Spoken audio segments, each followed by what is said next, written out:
little personality mind, where you're not centered, where you really don't know who you are, that you come from something greater and bigger, and that we really all are the same. When you don't know that, you get all flustered. You get stressed all the time, wanting something to be what it isn't. There is a supreme moment of destiny calling on your life. Your job is to feel that, to hear that, to know that. And sometimes when you're not listening, you get taken off track. You get in the wrong marriage, the wrong relationship, you take the wrong job. Yeah, but it's all leading to the same path. There are no wrong paths. There are none. There's no such thing as failure, really, because failure is just that thing trying to move you in another direction. So you get as much from your losses as you do from your victories, because the losses are there to wake you up. The losses are to say, fool, that is why you go to school. So that CBS can call you. So when you understand that, you don't allow yourself to be completely thrown by a grade or by a circumstance, because your life is bigger than any one experience. And if I always ask people on Super Soul Sunday to tell me, what would you say to your younger self? Every person says in one form or another, I would have said, relax, relax. It's gonna be okay. It really is gonna be okay. Because even if you're on a detour right now, and that's how you know when you're not at ease with yourself, when you're feeling like, oh, yeah, shouldn't be there. That is the cue that you need to be moving in another direction. Don't let yourself get all thrown off, continue to be thrown off course. When you're feeling off course, that's the key. How do I turn around? So when everybody was talking about, when I started this network, if I had only known, good Lord, how difficult it would be. The way through the challenge is to get still and ask yourself, what is the next right move? Not think about, oh, I got all of this stuff. What is the next right move? And then from that space, make the next right move and the next right move. And not to be overwhelmed by it, because you know your life is bigger than that one moment. You know you're not defined by what somebody says is a failure for you, because failure is just there to point you in a different direction.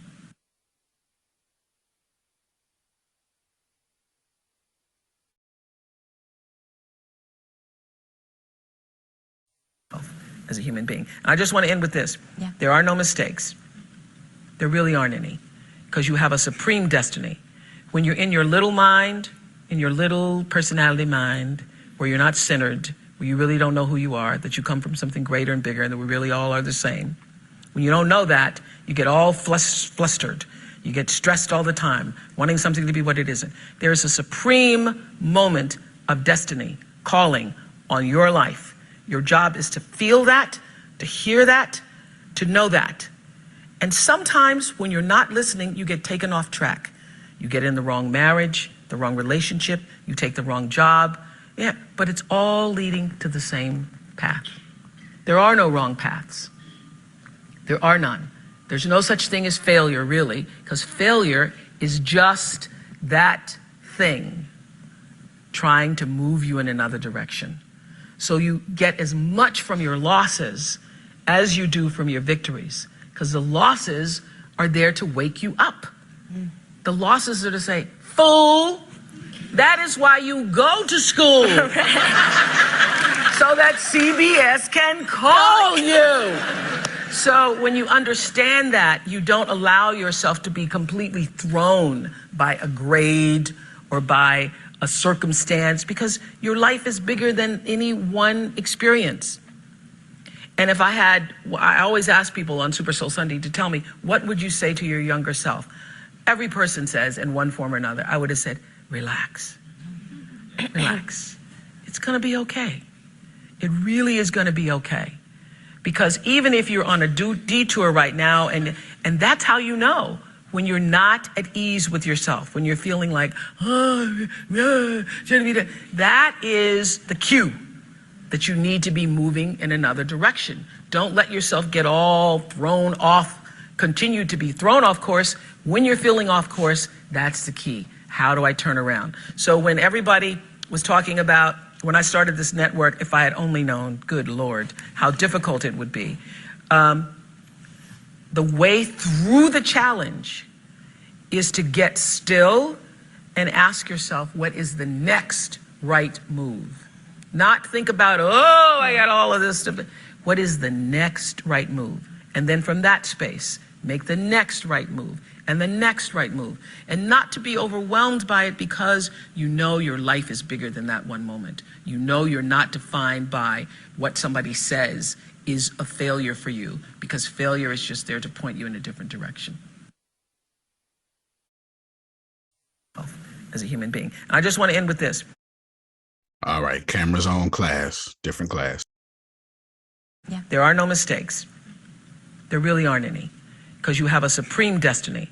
When you're in your little mind, in your little personality mind, where you're not centered, where you really don't know who you are, that you come from something greater and bigger, and that we really all are the same. When you don't know that, you get all flustered. You get stressed all the time, wanting something to be what it isn't. There is a supreme moment of destiny calling on your life.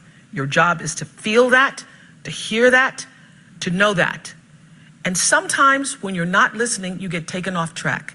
You get in the wrong marriage, the wrong relationship, you take the wrong job. Yeah, but it's all leading to the same path. There are no wrong paths. There are none. There's no such thing as failure, really, because failure is just that thing trying to move you in another direction. So you get as much from your losses as you do from your victories, because the losses are there to wake you up. The losses are to say, fool, that is why you go to school. So that CBS can call you. So when you understand that, you don't allow yourself to be completely thrown by a grade or by a circumstance, because your life is bigger than any one experience. And if I always ask people on Super Soul Sunday to tell me, what would you say to your younger self? Every person says in one form or another, I would have said, relax, relax. It's gonna be okay. It really is gonna be okay. Because even if you're on a detour right now, and that's how you know, when you're not at ease with yourself, when you're feeling like, oh, shouldn't be that is the cue that you need to be moving in another direction. Don't let yourself get all thrown off, continue to be thrown off course. When you're feeling off course, that's the key. How do I turn around? So when everybody was talking about, when I started this network, if I had only known, good Lord, how difficult it would be. The way through the challenge is to get still and ask yourself, what is the next right move? Not think about, oh, I got all of this stuff. What is the next right move? And then from that space, make the next right move and the next right move. And not to be overwhelmed by it, because you know your life is bigger than that one moment. You know you're not defined by what somebody says is a failure for you, because failure is just there to point you in a different direction. As a human being. And I just want to end with this. Yeah. There are no mistakes. There really aren't any, because you have a supreme destiny. When you're in your little mind, in your little personality mind, where you're not centered, where you really don't know who you are, that you come from something greater and bigger, and that we really all are the same. When you don't know that, you get all flustered. You get stressed all the time, wanting something to be what it isn't. There is a supreme moment of destiny calling on your life. Your job is to feel that, to hear that, to know that. And sometimes when you're not listening, you get taken off track. You get in the wrong marriage, the wrong relationship, you take the wrong job. Yeah, but it's all leading to the same path. There are no wrong paths. There are none. There's no such thing as failure, really, because failure is just that thing trying to move you in another direction. So you get as much from your losses as you do from your victories, because the losses are there to wake you up. The losses are to say, fool, that is why you go to school. So that CBS can call you.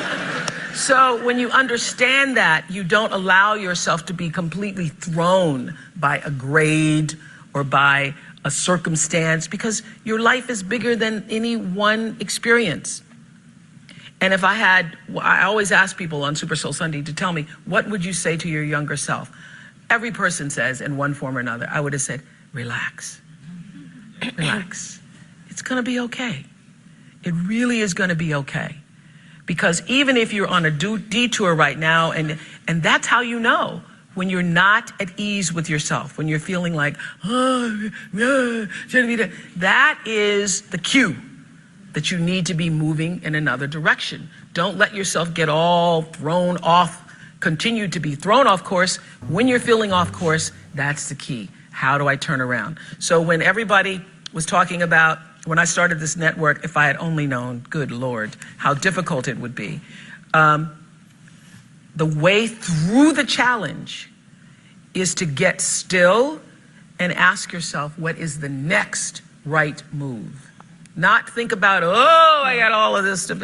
What is the next right move? And then from that space, make the next right move and the next right move. And not to be overwhelmed by it, because you know your life is bigger than that one moment. You know you're not defined by what somebody says is a failure for you, because failure is just there to point you in a different direction as a human being. And I just want to end with this. Yeah. There are no mistakes. There really aren't any, because you have a supreme destiny. When you're in your little mind, in your little personality mind, where you're not centered, where you really don't know who you are, that you come from something greater and bigger, and that we really all are the same. When you don't know that, you get all flustered. You get stressed all the time, wanting something to be what it isn't. There is a supreme moment of destiny calling on your life. Your job is to feel that, to hear that, to know that. And sometimes when you're not listening, you get taken off track. You get in the wrong marriage, the wrong relationship, you take the wrong job. Yeah, but it's all leading to the same path. There are no wrong paths. There are none. There's no such thing as failure, really, because failure is just that thing trying to move you in another direction. So you get as much from your losses as you do from your victories, because the losses are there to wake you up. The losses are to say, fool, that is why you go to school. So that CBS can call you. So when you understand that, you don't allow yourself to be completely thrown by a grade or by a circumstance, because your life is bigger than any one experience. And if I always ask people on Super Soul Sunday to tell me, what would you say to your younger self? Every person says in one form or another, I would have said, relax, relax. It's gonna be okay. It really is gonna be okay. Because even if you're on a detour right now, and that's how you know when you're not at ease with yourself, when you're feeling like, oh, shouldn't be that is the cue that you need to be moving in another direction. Don't let yourself get all thrown off, continue to be thrown off course. When you're feeling off course, that's the key. How do I turn around? So when everybody was talking about, when I started this network, if I had only known, good Lord, how difficult it would be.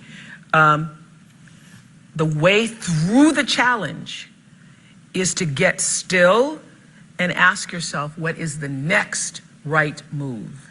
Not think about, oh, I got all of this stuff.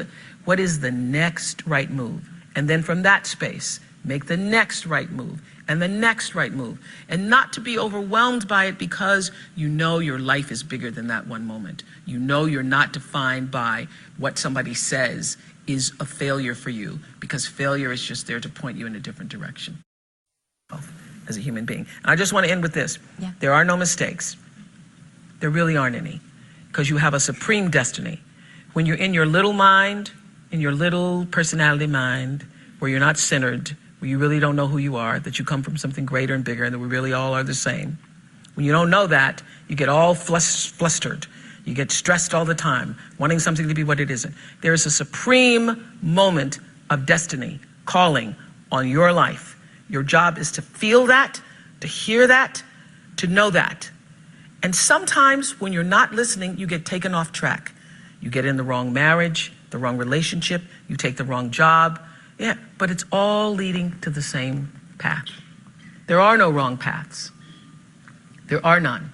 There's no such thing as failure, really, because failure is just that thing trying to move you in another direction. So you get as much from your losses as you do from your victories, because the losses are there to wake you up. The losses are to say, fool, that is why you go to school. So that CBS can call you. So when you understand that, you don't allow yourself to be completely thrown by a grade or by a circumstance, because your life is bigger than any one experience. And if I always ask people on Super Soul Sunday to tell me, what would you say to your younger self? Every person says in one form or another, I would have said, relax, relax. It's gonna be okay. It really is gonna be okay. Because even if you're on a detour right now, and that's how you know when you're not at ease with yourself, when you're feeling like, oh, shouldn't be that. That is the cue that you need to be moving in another direction. Don't let yourself get all thrown off, continue to be thrown off course. When you're feeling off course, that's the key. How do I turn around? So when everybody was talking about, when I started this network, if I had only known, good Lord, how difficult it would be. The way through the challenge is to get still and ask yourself, what is the next right move? Not think about, oh, I got all of this stuff. What is the next right move? And then from that space, make the next right move and the next right move. And not to be overwhelmed by it, because you know your life is bigger than that one moment. You know you're not defined by what somebody says is a failure for you, because failure is just there to point you in a different direction.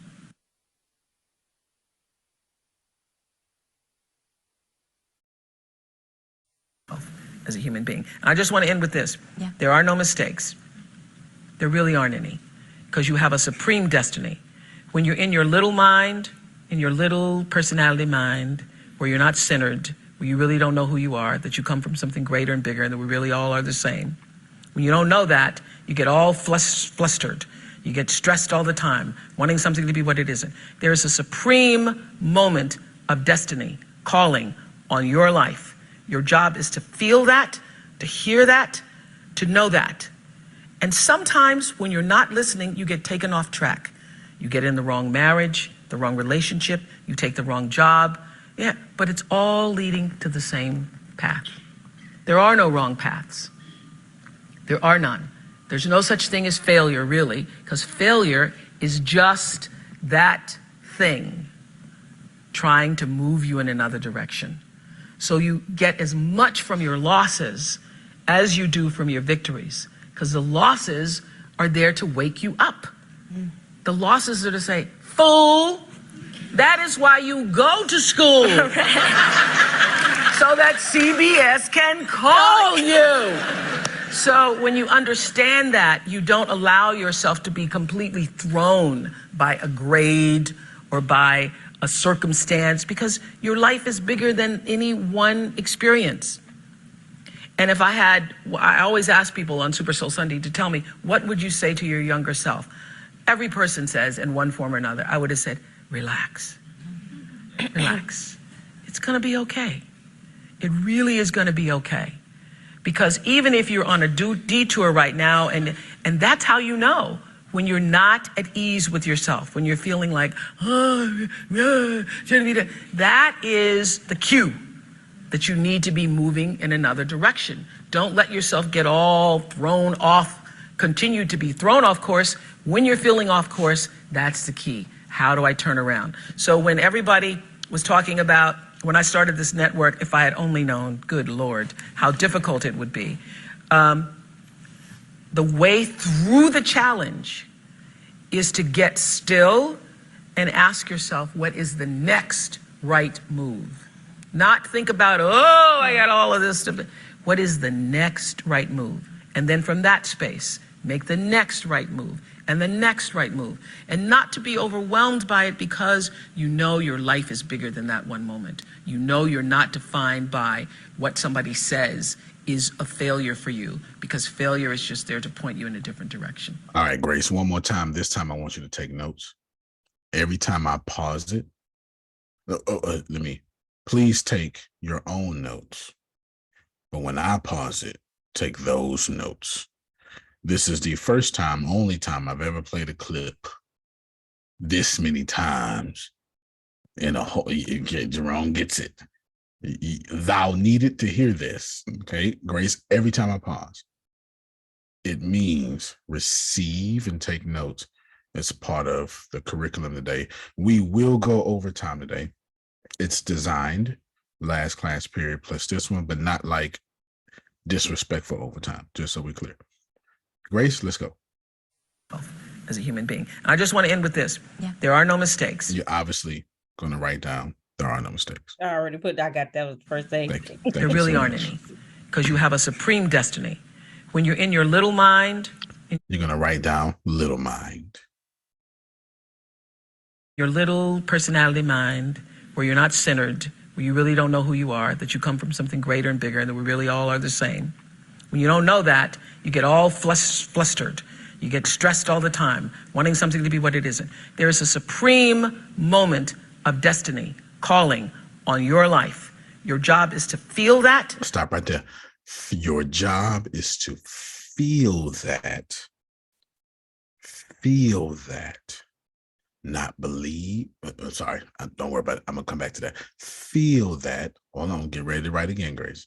To hear that. Hear what you feel. One more. To know that. And to then know what you feel. Feel, hear, know. We'll come back to it. And sometimes when you're not listening, you get taken off track. You get in the wrong marriage. Okay. When you're not paying attention to your big feelings, please say it just the way I said it, Grace. To your big feelings, you get taken off track. You get in the wrong marriage. Everything if I can remind my Grace right now, you get in the wrong marriage. You get in the wrong college. You buy the wrong car. And all of that is just okay. The wrong relationship, you take the wrong job. Yeah, but it's all leading to the same path. There are no wrong paths. Do I need to say it, Grace? Oh, we go. Okay, thank you so much. There are no wrong paths. There are none. There's no such thing as failure, really, because failure is just that thing trying to move you in another direction. What you gonna write? I'm gonna let you put what you want. Whatever you heard, Grace, you write that and narrate to us, Fuzz. But you gonna write that. There's no such thing as failure. It's just that thing that's leading you. Now put it in the way your spirit receives it. Trust me, I got my plan. Okay. If that's it, that's fine. Okay. Okay. But is that it? Yeah, she was saying failure is the thing that leads you to where you're eventually going to. Your pastor called them closed doors. Remember that Macedonia sermon your pastor do about how Paul wanted to go to Macedonia and the Holy Spirit was like, no, you got to go this way. Failure is just closed doors, leading you to the right open door. Your pastor do that. Okay. That's what she's saying. Let's keep going. So you get as much from your losses as you do from your victories, because the losses are there to wake you up. Losses are not personal. Help me, Holy Ghost. I need some. So, Adonia, when I do funerals, and I've done many a funeral, thousands, I always ask the Christians in the building. I say, now, Christians, I'm going to need y'all help. Because This is where you actually do ministry.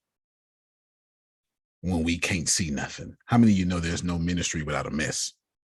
Well, I'm trying to get. Watch it. How many of you know heaven don't need no ministry? Jesus don't need to be ministered to. Yeah. The dead is good. No, ministry is because Adonia had a bad day and she needs somebody to lift her up. That may not have happened, but you get the point. You get it. Okay, keep on going, Grace. I'm not going to explain too much. You just keep on going. The losses are to say, fool, that is why you go to school. So that CBS can call you. Stop right there, Grace. The thing you were using to create your success is the thing God is using for you to actually be successful. We're going to come back to it. We're going to wrench around and wrench it off. Don't worry about it. So when you understand that, you don't allow yourself to be completely thrown by a grade or by a circumstance, because your life is bigger than any one experience. And if I always ask people on Super Soul Sunday to tell me, what would you say to your younger self? Every person says in one form or another, I would have said, relax. Relax. It's going to be okay. It really is going to be okay. Because even if you're on a detour right now, and that's how you know when you're not at ease with yourself, when you're feeling like, oh. Pause, Grace. Detours are blessings after you were not at ease with yourself. Oh, we're going to talk today.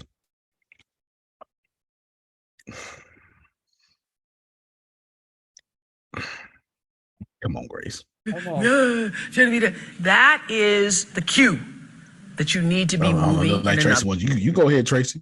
If you want to say something, okay. I have to say, if you want to let the Lord loose, you can. You ain't bothering me now. Direction. Don't let yourself get all thrown off.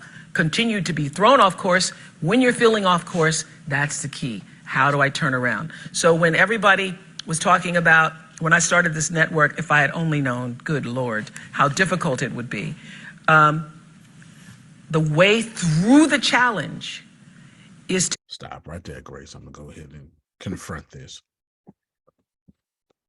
The way through the thing killing you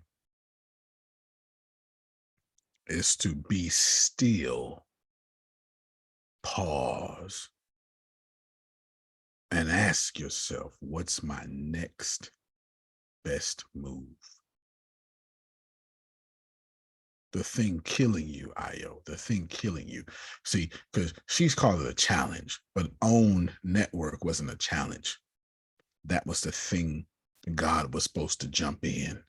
Can I get a witness? Is there somebody out there that say, God, I trust you. Source, I trust you. Spirit, I trust you. Yes. And you went through with it, and now you're getting killed for it. I would start right now. Don't you start reading, people. Don't you do it. Okay. Get to this video first. It's only when Melissa decides to listen to Spirit, the Spirit break Melissa's back. Only then. Neil Donald Walsh calls it the opposite showing up first. And from that, when that happens, when Adonia, Grace, put this line first for me. Or just go to this, just type whatever I said, type in first. Okay. Type in first, bring up Adonia. Just do that for me. Okay. Type in first, bring up Adonia. Okay, let's keep going. Get still and ask yourself, what is the next right move? You better preach, Pastor. Not think about, oh, I got all of this stuff. What is the next right move? And then from that space, make the next right move, and the next right move, and not to be overwhelmed by it because you know your life is bigger than that one. Pause. I got you next, Trinace. Just hear me real quick. Every time you are overwhelmed, you are forgetting that your life is bigger than what's overwhelming you. Somebody needed to hear that today. Oh, shucky ducky quack quack. Somebody need to hear that today, Jamal. I finally got the hang time. I can pull them back now. You understand? I can pull them back, style them up. You understand? Yeah. I'm trying to get to your level. All right, Grace. Moment. You know you're not defined by what somebody says. You're not defined by what somebody says, period. Next line, Grace. And you're not defined by one moment. Is a failure for you, because failure is just there to point you in a different direction. Failure is just there to point you in a different direction. Make sure I bring up Adonia in that thing first. Trinace, speak it thou. Okay, so are you listening to me in Pinky phone call? I am. I got spies and microscopes on all y'all. You know what I'm saying? No privacy around here. I'm Donald Trump with the top secret information. So I want it all. Because this is like a conversation that we kind of had today, because things are definitely not working out like she expected. Far from what she expected. And there is nothing at this moment that I can tell her that she is understanding, because. So I'm assuming that's why you asked for this clip, so you can send this clip to her. Right. Understood. Mommy, my life is so messed up right now. I just want to die. Fair enough. We've all been there, yes? Yeah. But as a 24-year-old. Hold on, Trinace. I only have 4 heads. Nah, we've all been there, yes. To where our life is messed up and we just want to die. Yes. Trinace, pause real quick. There's something Source told me 2 days ago about my children, and I didn't like it. I was minding my own damn business. I was in meditation. I ain't asked God for a damn opinion. You hear me? Not a one. I didn't want to hear from God. Am I the only one? Sometimes I don't want to hear from God. Am I the only one? Like, you stay out my business. Watch it. Majority of the time I don't. Oh, okay. I know that's right. I ain't want to hear nothing from the Lord. I was minding my business. And God told me, your children are going to hit rock bottom multiple times. And they're supposed to. It's how I do all my people. And it broke my heart. Keep going, Trinace. You just keep going. You just keep going. We're gonna talk in this place today. Mm-hmm. I look like her screen froze. She didn't walk with them poodles at. As soon as she come back, Grace, you let me know. Did y'all hear me? I was minding my business, Tracy. Otis. And God said, I wouldn't even think. First off, when I meditate, I don't think about God. I think about what I want. Let's see. Okay, Io feels me, Tracy feels me. I think about what I want. I ain't come here to talk to you. I came here to manifest what I want.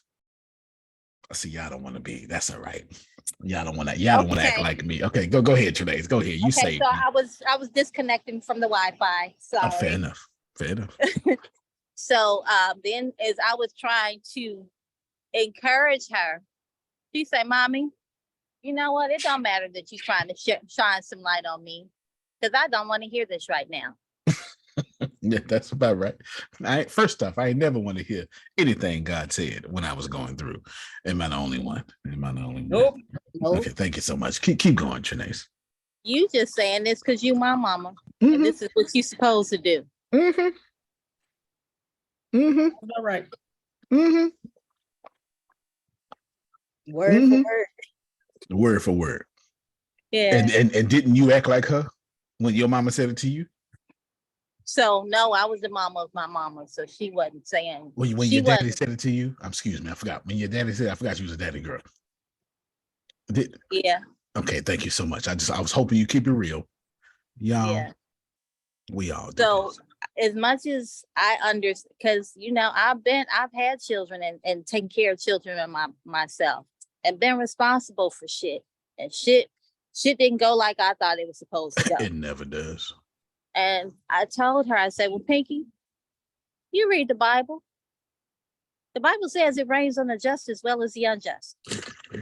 So no matter how much good you doing, how much good seeds you planting, you're not gonna always have something good happening to you or for you. Fair enough. Fair enough.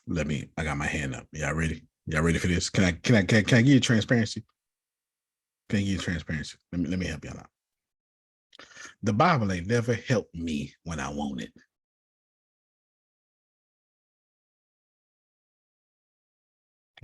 Only when I was ready to kill myself that when them scriptures come up and be like, hold up.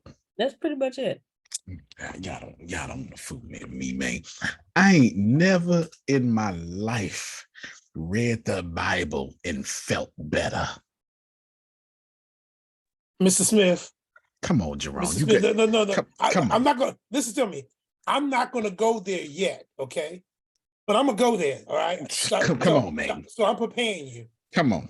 But what I want to say to you is this. Mm-hmm. What you are doing right now, yes, sir, is not an accident. No, sir.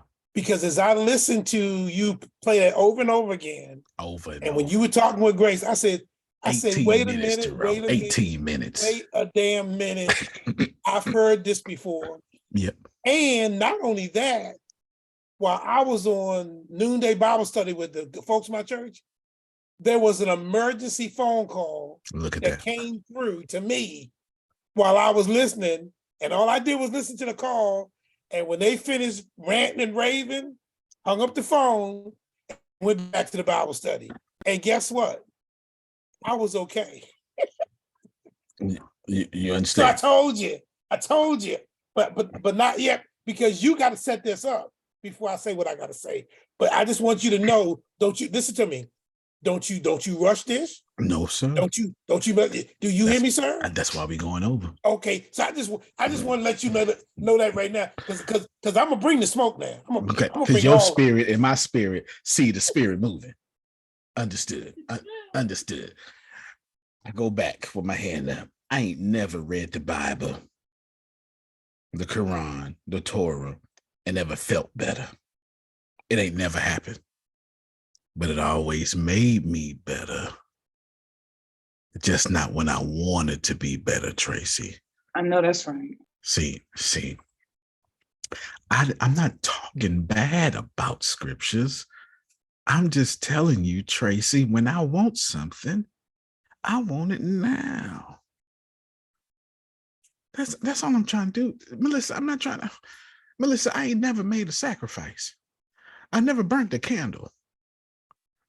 Wrote an affirmation, did a spell, and felt better after I did it. Let's rewind that again.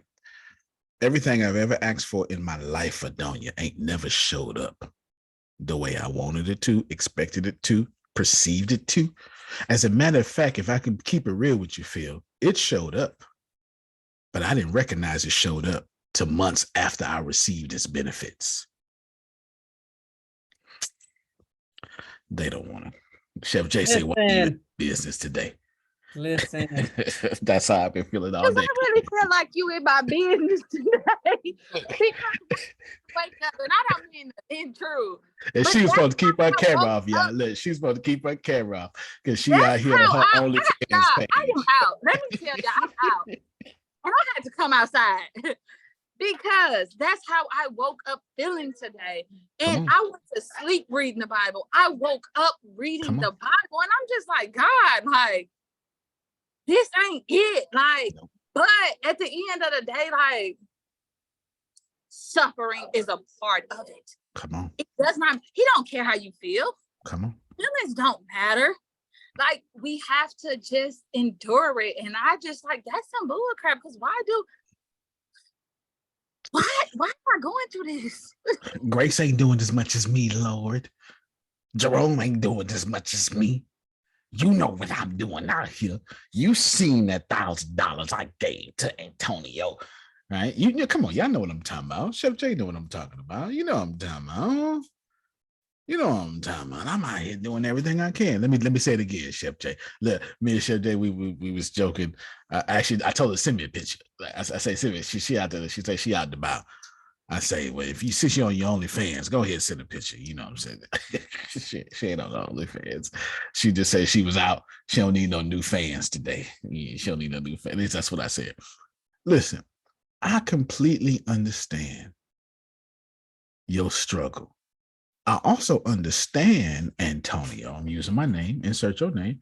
You ain't admitting your struggle. That's your gosh darn problem. The muffins is burning and you acting like it's nutrients in these charred muffins. You acting like you burnt these muffins on purpose. Well, that's how I like to cook them, Melissa. I say, no, ain't no iron in them. That's charcoal. Let me help y'all out. I got my hand up first. I've never been blessed with anything that changed my life, and it showed up the way I expected. I got my hand up first. It's never happened.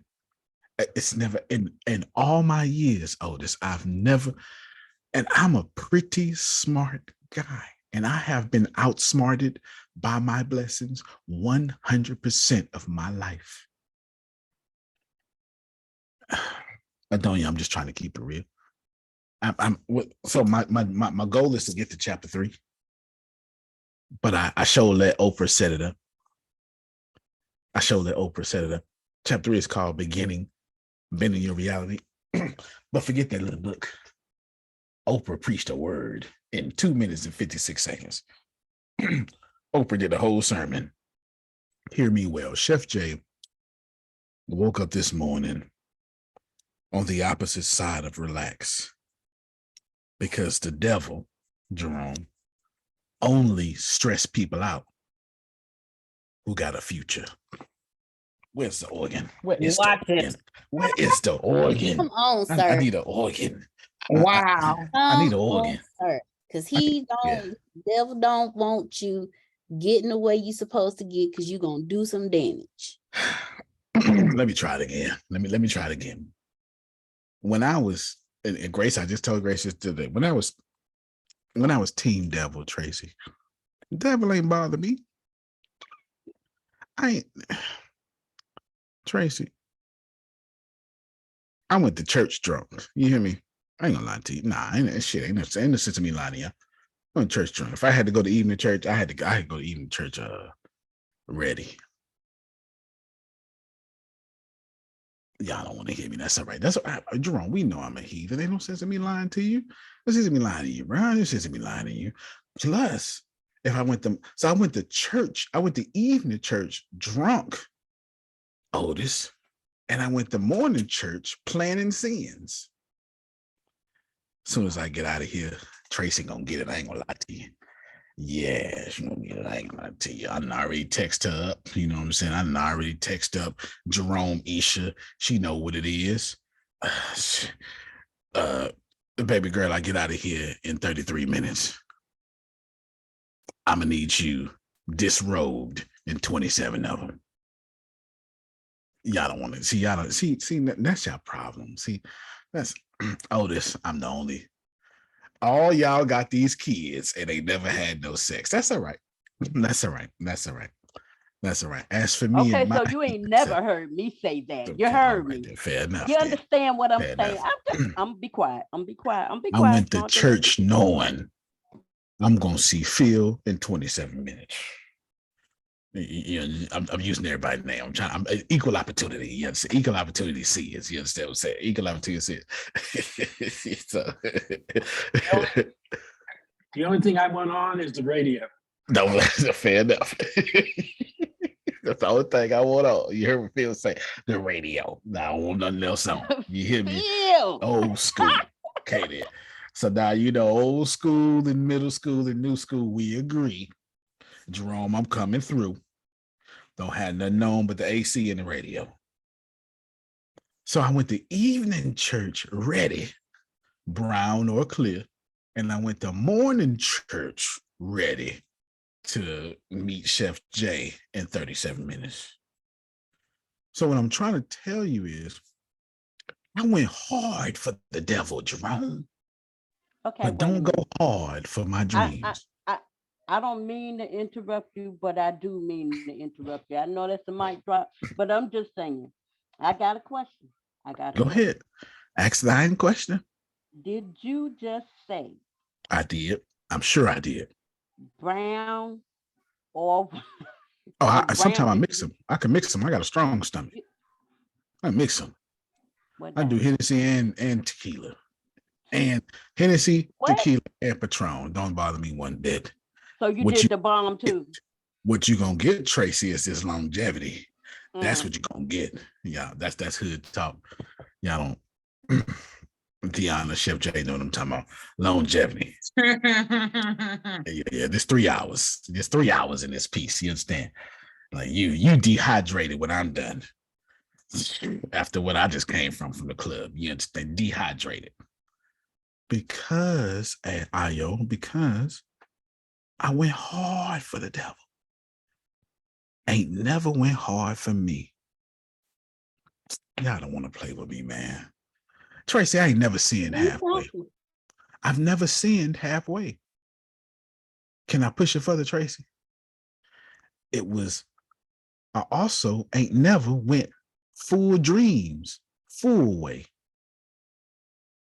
Y'all missed it. That's okay. I'm going to repeat it. I ain't never went halfway for wrong. And ain't never, Trinace, went full way for me. Yeah. Can I make Jerome shout? But still. That's good. But still, there are no mistakes. What? God got me right where my breakthrough is and all of that. You finna make me run in my living room. I got some more the Baptist right church, for you, Antonio. They would have read all across this joint. I was just going to say that. I've never in my life done the right thing by me, Chef Jay. But God has been good to me. I don't want to hear me. Melissa's spirit has done so well by me, even when I didn't. How many of you know? See, y'all don't want to. Y'all want to act. See, my problem, Phil, with humans is humans don't want to act human. You don't understand that your God power comes from being human, admitting that you're human, owning that you're human. Only then can you tap into the divine. But you want to walk around above human. And since you do that, you can never tap into the divinity, the divine. I know. I don't care what you believe in, because we all believe in the same thing.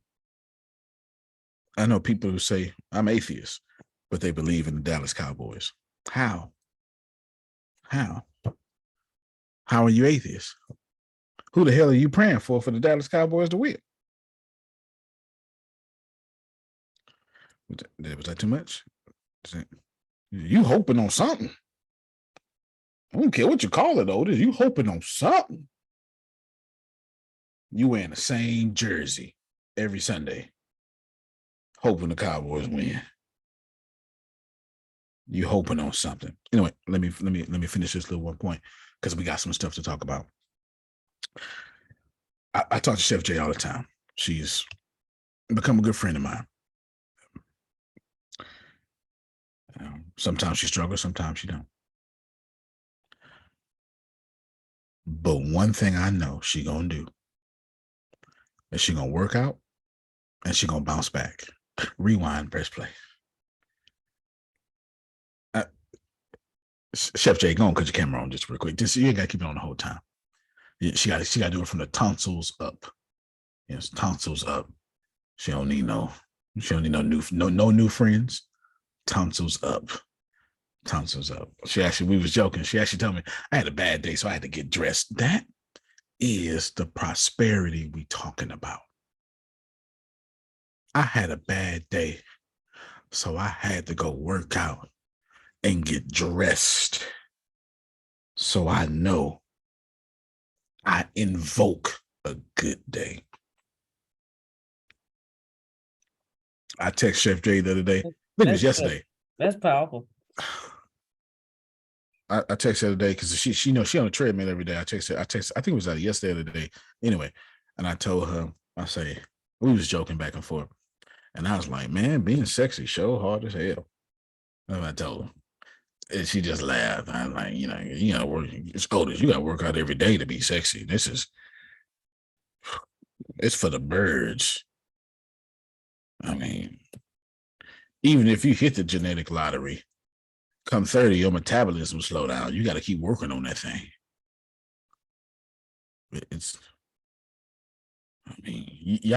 Y'all really think Adonia, her gentle age of 23, looking like that? Adonia, even if Adonia don't work out, you know what she doing? Portion control. Let me not eat all this. Look at her. Yeah, see her put her head down. Put her head down, huh? See her put her head down. See her put her head down. Let me not eat all this. I don't need this much. Portion control. In that portion control, she working on being sexy. My friends, there are no mistakes. Grace, give me point 1. 2.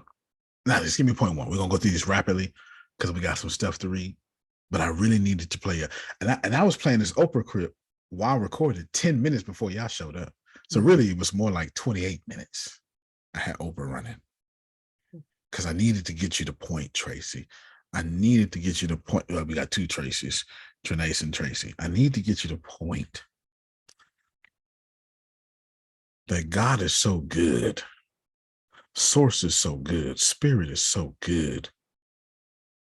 Melissa, you can't mess up. Before you read, Grace, let me just define this Cayman. Let me break down this Cayman. So, Melissa, how the hell you mess up? How? Do you control time?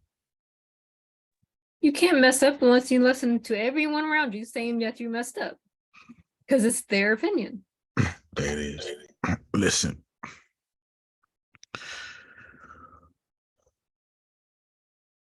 I'm saying things in my head silently and try not to say them out loud.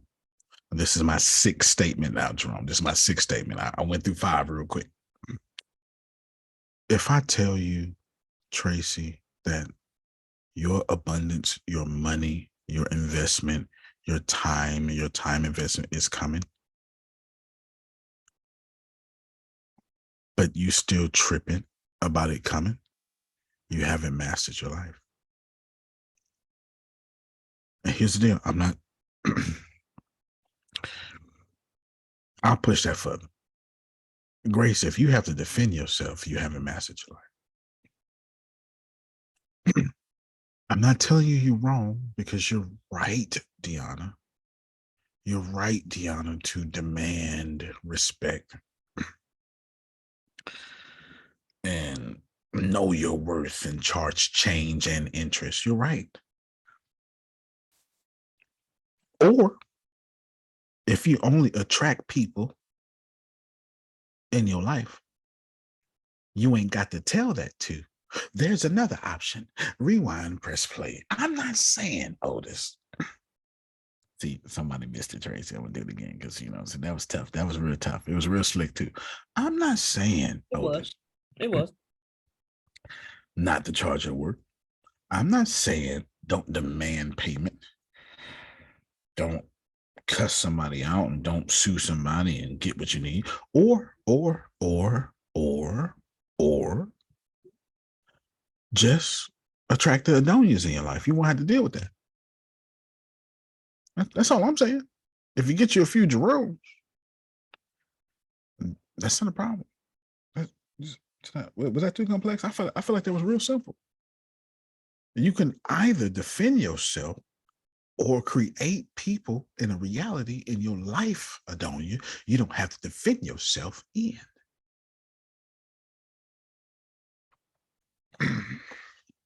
All right, read option number 1, Grace. Hurry up. I don't mean hurry up to you. You slick. You real slick, boy. Point number 1, there are no mistakes. Self-explanatory. Keep going. I already explained it. Point number 2, there we go. Hold on. Little mind. Okay, let's start right there.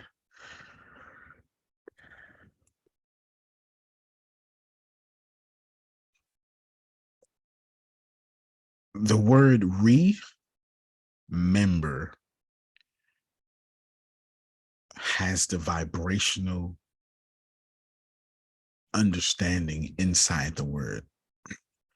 We are one member of a whole. Phil would say we're all connected. But in this illusion on planet Earth, Tracy, you have to that means again, become a whole. Remember. Remember, because you come here. May I tell you how the universe works? You'll find out later in Law of One, but I'll tell you right now. 10 million years, Trinace, with her fine self, was a single cell organism, amoeba. She was a little plant. People spit on her, stepped on her, dogs defecated on her. And it was this.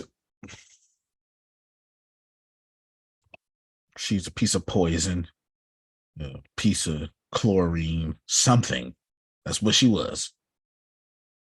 And over 10 million years, Trinace, as a piece of salt, chlorine, methane, which is a fart that's all that is. She goes, I'm alive. Boom. Density 2 exists. Density 2 is after you remember that you're alive, Tracy. Now you got to learn how to survive and be selfish. See, plants aren't selfish. They need to be.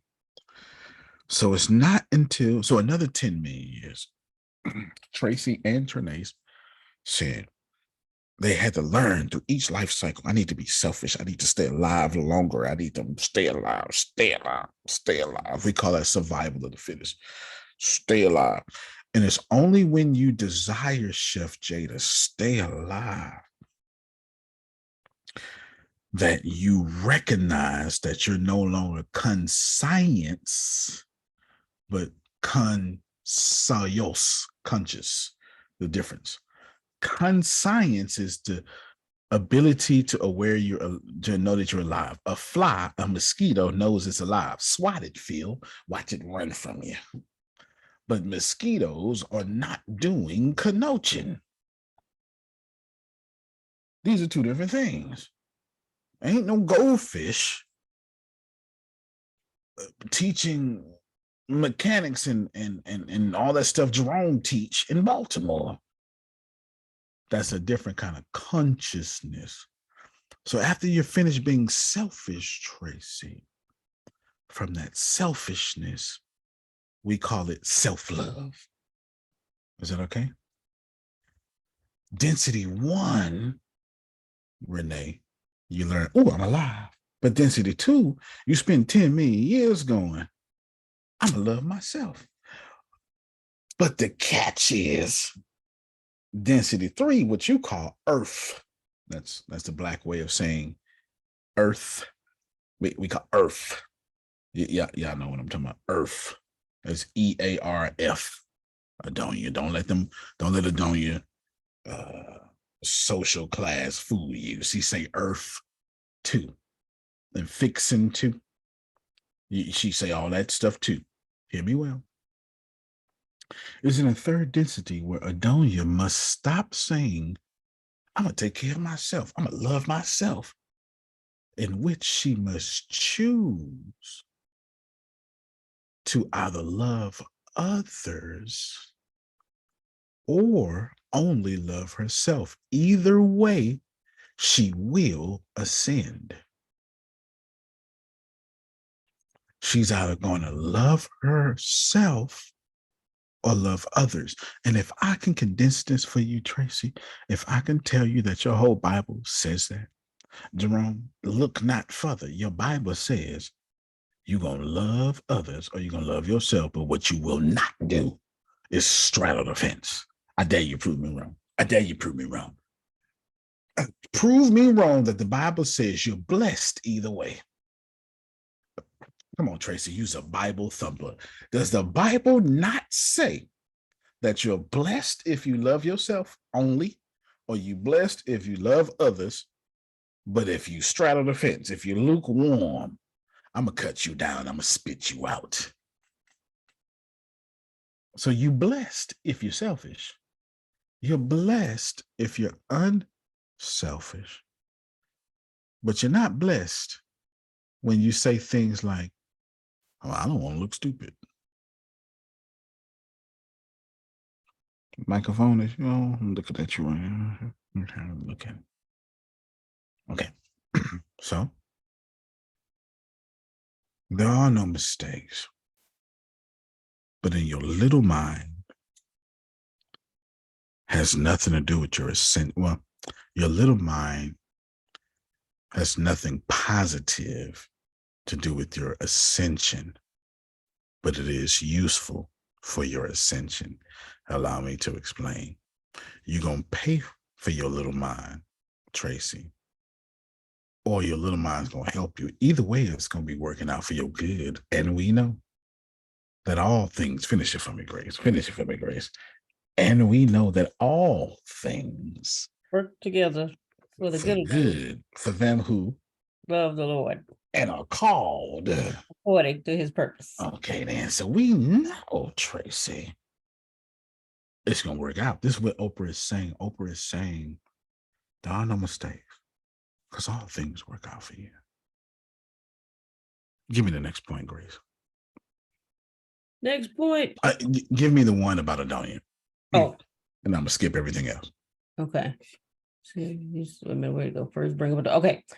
Be nice. I'm still here. I just had to walk away so I can get to my car, but be nice. Be nice. Yes, ma'am.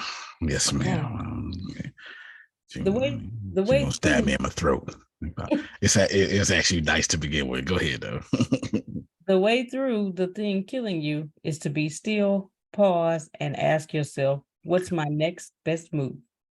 So me and Adonia became close. And there's two challenges I've seen Adonia do. I have not finished the second one because she ain't finished it. Her father and making her job her first client. These are the two biggest things that Adonia has had to do since I've known her. I'm not telling you, I can't think of a few more. We could get all her money back at the top of the list, can't we, Adonia? I mean, because me and Adonia in the same damn boat. Let me tell you. You understand? I could put 50 things at the top of the list, but her father and her making her job her first client. But the only way she's gonna get this done is to be still and go through the challenge and ask, what's my next right move? And once she figured that out, her only option again, is to go, so what's my next right move after that? And what's my next right move after that? And what's my next right move after that? And here's the crazy thing, Jerome, about that. And Adonia should know this because she should be there now. When you pause and trust what I'm saying and ask what your next right move is, it's scary as hell.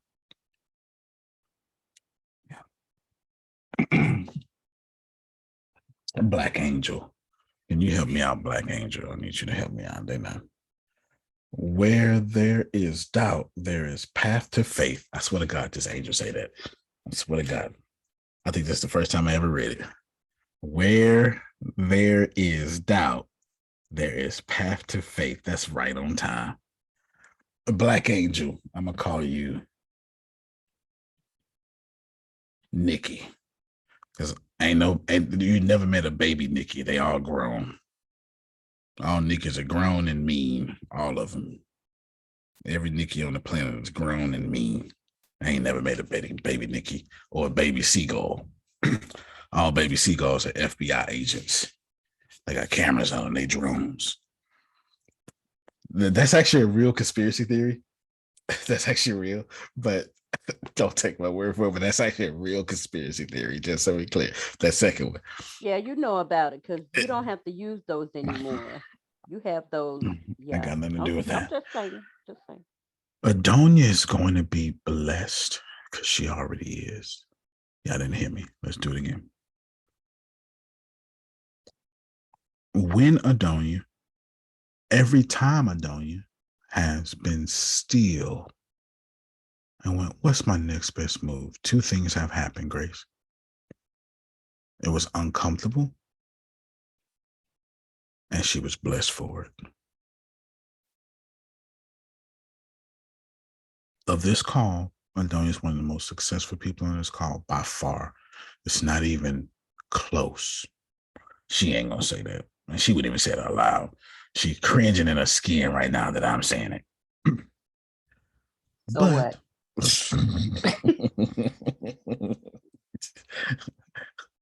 But if you don't know how to be still and go through the challenge, but we don't do that, Trinace, because I'm not going to go through something feel creative for me.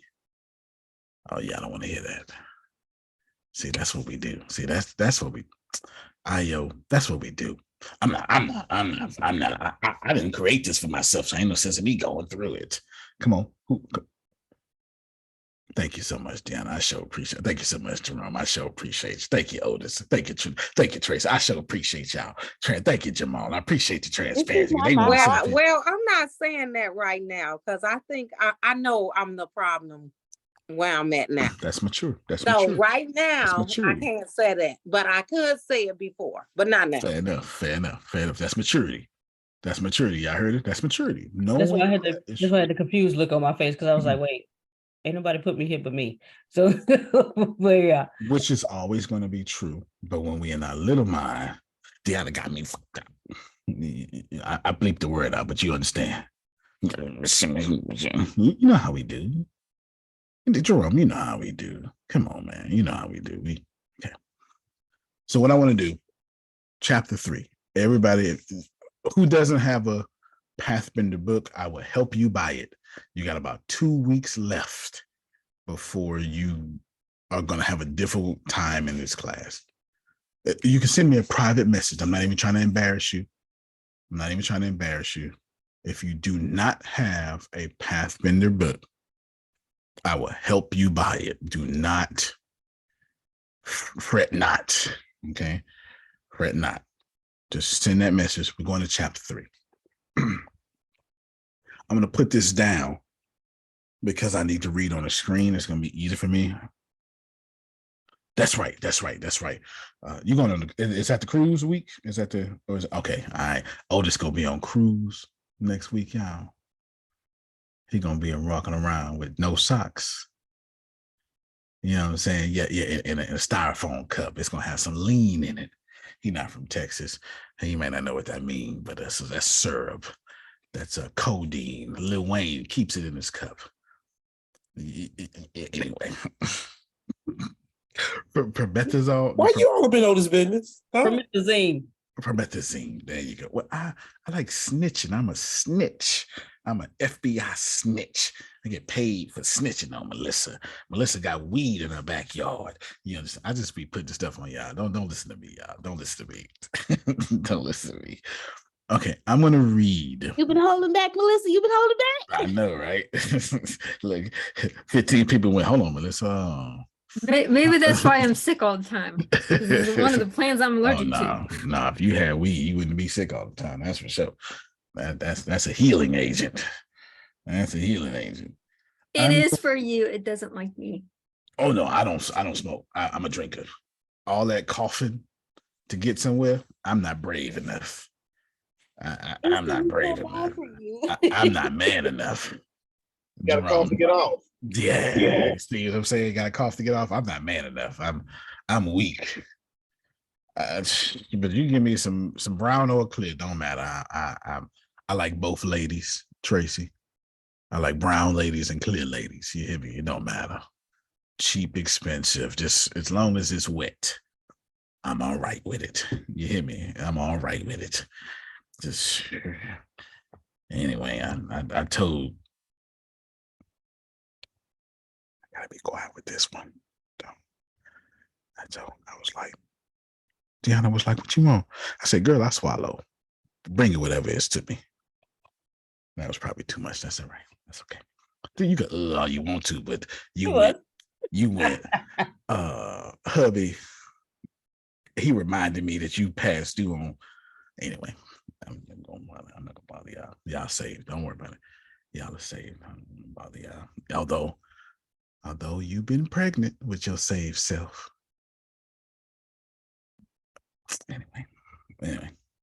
You still a heathen, boy. I am very much so heathen. I am not saved. I have never claimed to be saved. I have a good heart. I don't screw people over. I need all the grace to get in. I've never one time claimed to be saved. I am a sinner. But you do be holding out, though. Well, no doubt. Onyx was born into a poor family in a small town on the outskirts of the city. Despite the limited opportunities and lack of resources, Onyx was determined to break the cycle of poverty and make better life for himself. He had always been curious about the world, and the concept of creating his own reality always intrigued him. Growing up, Onyx faced numerous setbacks and obstacles. He lost thousands of times before he learned how to create his own reality. He faced discrimination, faced financial difficulties, and dealt with the pressure of being the first person in his family to make it successful. But through it all, he refused to accept that things in his current reality, were all he deserved. He never gave up on his dreams of a better life. One day, Onyx stumbled upon an old book in the local library. The book was about the power of manifestation and the law of attraction. Onyx was fascinated by the concepts of this book and decided to put them into practice.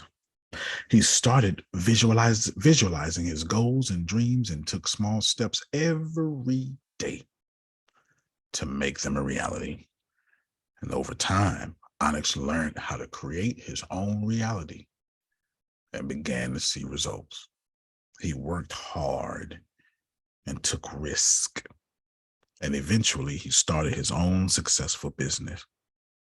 Onyx's business flourished, and he soon became one of the most wealthiest people in the city. He was no longer bound to the poverty of his childhood, and was finally able to live the life he had always dreamed of. Onyx never forgot his roots and used his wealth to help others in his community.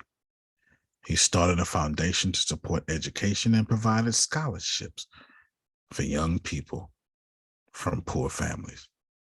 He also created a mentorship program to help others achieve their dreams and learn how to create their own reality. Despite all their success, Onyx remained humble and grounded.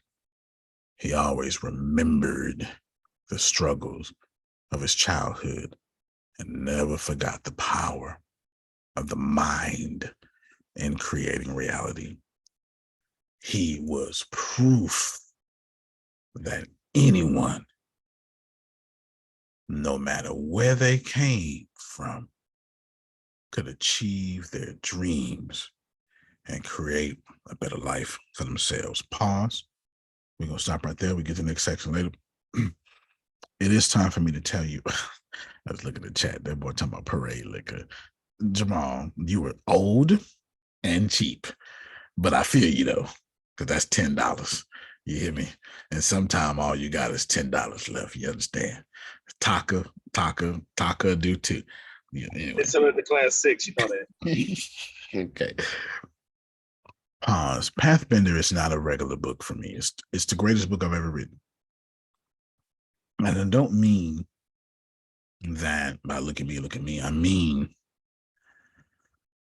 it's 90%, 95% new information. Plus, I put everything I had in it. It's the book I put the most light into. And it's a book I never have to rewrite. I never have to get on stage for.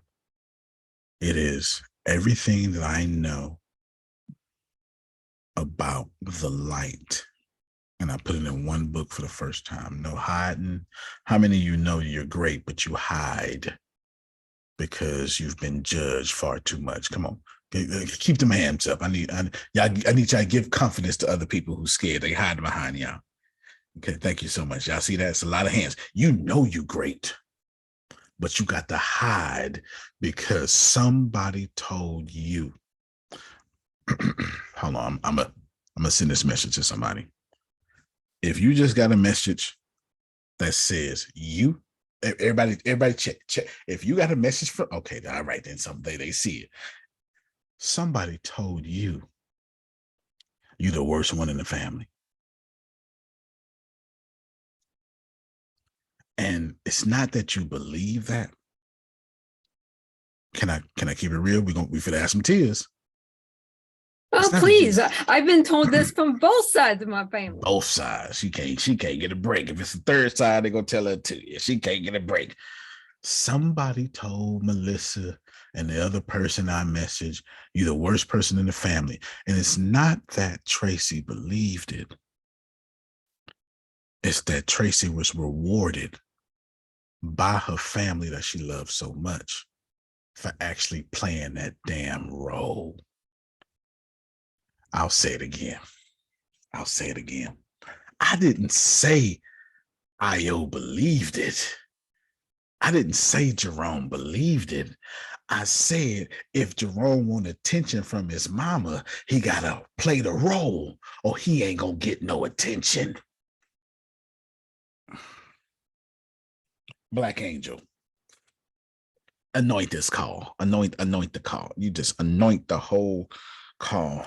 Black Angel, you just anoint the whole call. Okay, that's what you do. Some of y'all are playing low, not because you believe you low, because your reward system is so jacked up that the only time that Deanna has peace is when she's lowering herself in front of her trash family. Let me help you, Tracy. Your family's trash. In the name of Jesus, they trash, but they trash. I said what I said. I don't apologize for it. And it's okay, because it ain't your job to take out the trash. That's God's job. Don't separate the wheat from the tares. Your hands are too rough. Watch yourself. So I said that scripture. All I did was say the scripture, Jerome. I didn't say nothing else. I just said trash. I just urbanized the scripture. The tares was trash. Was it not trying to throw away the tares? Okay, then your family trash, but it ain't your job to pluck up the trash. That's God's job. Your hands too rough. And just because, Tracy, that you planted the garden for the master, don't make you responsible for picking up the master's trash. Go ahead, run around, Renee. Oh, you preaching, boy. Oh, you preaching now. Just because you got the title don't give you the responsibility. Okay, rewind, press play. Come on, just because you got the title. See, that particular pericope episode, Parable Goes Grace, that Melissa, Grace, Io, and Tracy planted some seeds. They worked all god doggone day. The master was proud. And while they all was asleep, the enemy came at night and planted some tares. They came back the next morning, and what Io, Melissa, and you and Tracy planted was boo-booed by the enemy. And Melissa, Tracy, Grace, and Io said, Master, you want us to handle this? We planted it. We can pick it up. And the master say, don't you touch that, Io. Your hand's too rough. Just because you planted it don't make you responsible for picking it up. That's why he tell you, sit still. I will fight your battle for you. I just need you to sit your ass still. So that's Exodus 14:14. Ain't that what you said? Yes, it is. Okay, then shade on them. Put it up on the screen, show them just in case they doubt it. ESV will do just fine. Io, Tracy, Melissa, Grace. Ain't your job to pluck out the trash in your family. But every last one of y'all that I called out, you the worst of your family. At least that's what they say. Hold on, stop your damn screen down. Hold on. If you the worst in your family, my hand up first. Would you raise your hand? Shit. I need some more. I mean, you don't listen. You ain't never listened. You been this way since you was a child. You act like your daddy. You act like your mama. What else did they tell me, Jerome? Oh, you a hothead. You got a quick temper. You ain't gonna never change. You gonna be in jail. If your school teachers in 3rd, 4th, 5th, 6th, and 7th grade said you ain't gonna never be nothing, when you raise your hand in this place, your whole life, all you heard was you ain't gonna never be it. You ain't gonna never do it. You're not like us. You know why Io ain't like us? Because us being her family, because she think for herself. You missed it. You know why Melissa is not like you better. You think you better than us. That's what happens when you go against a tribe. When you go against a tribe, you think you better than a tribe because you won't conform to the tribe. Ain't nothing wrong with you, Melissa. My father and my brother told me that at different times. If I tell y'all that I know every single person that ever come through here and talk behind my back. You know why I know everybody that ever come through here talk behind my back? Because I'm well respected. MFers tell me, Jerome, people come back and say, you know, my brother don't like you. I'm not even joking. I don't bother nobody. I barely charge y'all. And on the rare occasion that I do charge y'all, Tracy, MF would get mad that I did. It don't even make no sense. It don't. But that's wheat and tares. And I don't argue with fruit that's rotten. Can I push it further? Rotten fruit always got a suit on, calling himself, herself a preacher. I'll wait. Reverend. You gotta hide in plain sight. Okay, let's do this. Phil, when you was a rotten fruit, we all had our rotten fruit periods. Wouldn't we hiding in plain sight? Look at me, you know I ain't gonna do nothing. When you was smoking crack, you was acting like you wasn't. When you was doing cocaine, you was acting like you wasn't. When you was whoremongering, you was acting like you was a good man. It don't matter. When you're doing the wrong thing, you're acting like the opposite. And Onyx got in his head the practice of manifestation. And that's the point of that. Look, I don't know what Io is doing. I don't know what Chef J is doing. I don't know what Jerome is doing. I just know all three of them are 10s. They fine. They stop traffic. You let Jerome put on some Speedos. 13 women gonna stop right now.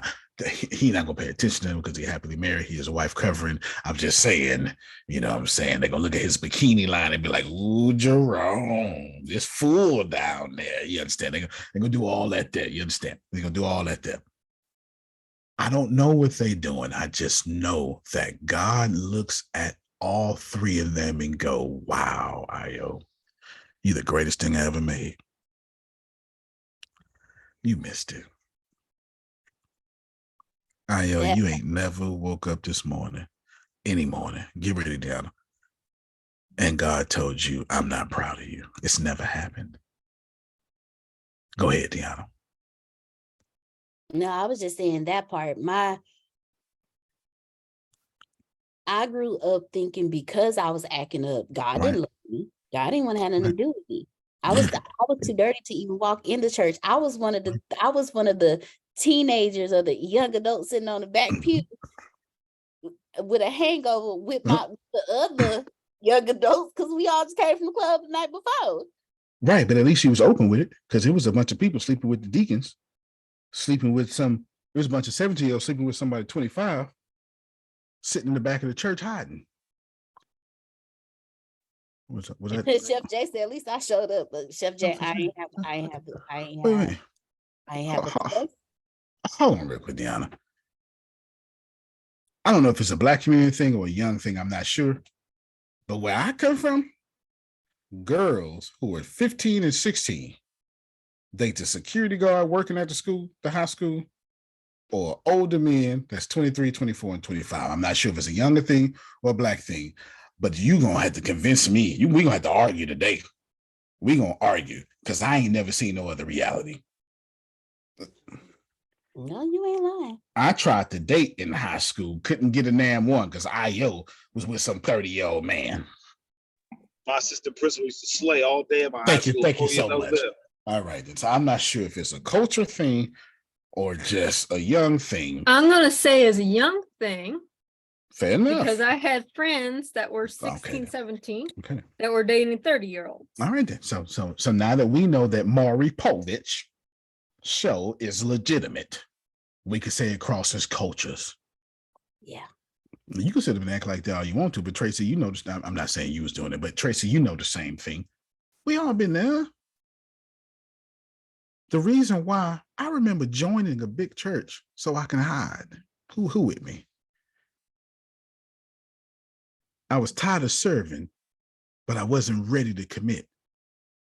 So I just wanted the word, but I wanted to sit in the back and get it. Not in the back, but in the balcony. Balcony. I had to be in the balcony. I didn't even want to be in the back. Let me tell you something. Every time the praise team ain't got to sing, which is this coming Sunday, come on, I'm gonna be in this balcony. I'm gonna be in this balcony. Okay, don't ask me nothing. I'm not saying I'm committing, Tracy, and I'm not saying I'm tired of serving, but I am. I'm about 2 weeks. How many of you like me? You 2 weeks away from leaving your church. You let somebody say something about something, anything. You better be glad I'm here.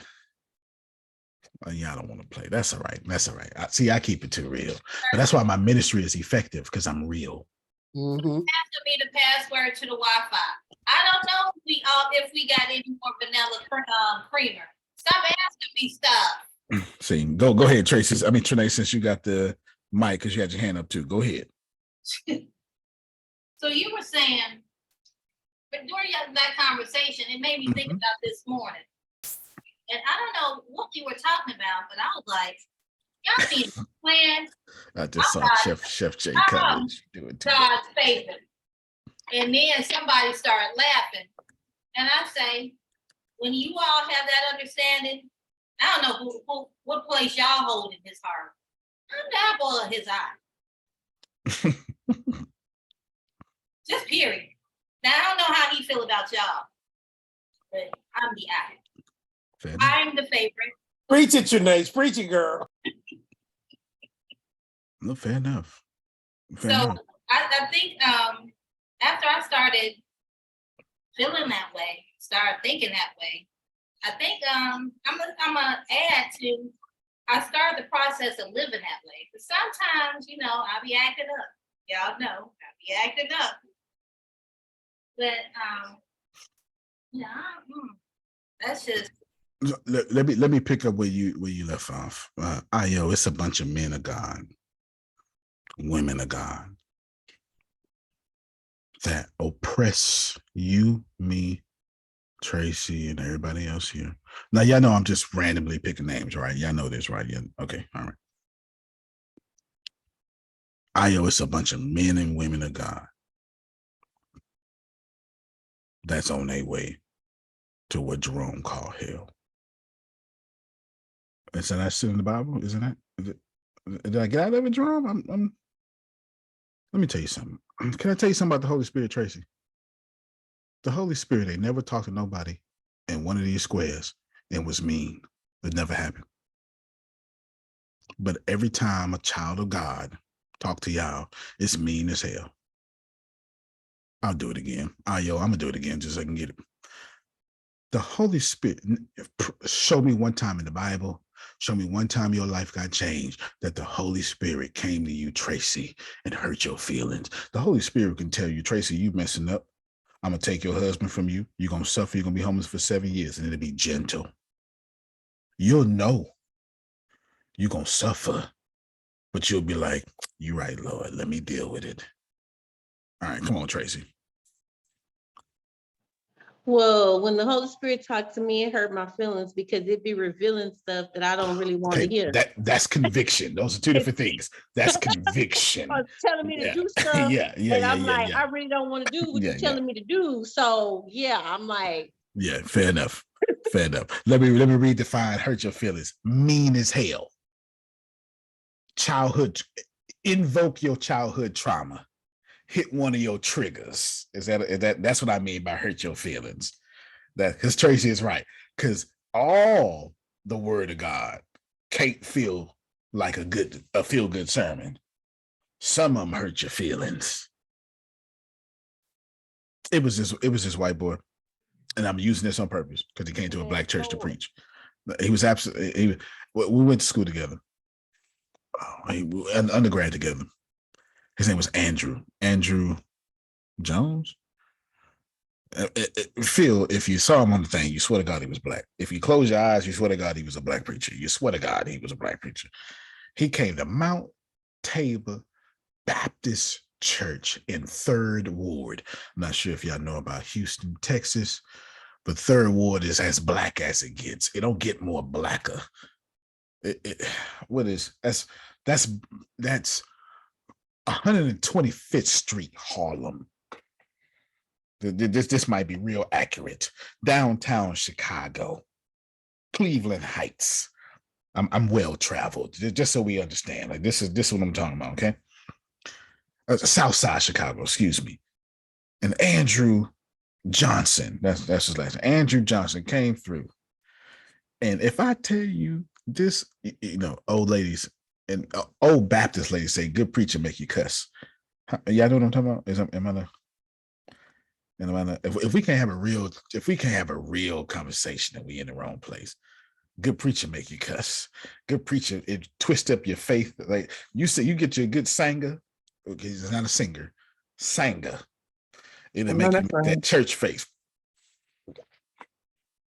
Y'all know what I'm talking about. Y'all know that face. You in the wrong church. But it ain't a fart. Yeah. If you don't know about that face, you in the contemporary church. They're about to fight you. Yeah. Yeah. You in the contemporary church. If you don't know about that, if you don't know about the, if you don't know about that face, you in the wrong church. Okay. Andrew Johnson got up there saying, and I never forget this message. Phil, I have re-preached this message. I've never preached it, but I tell everybody every chance I get.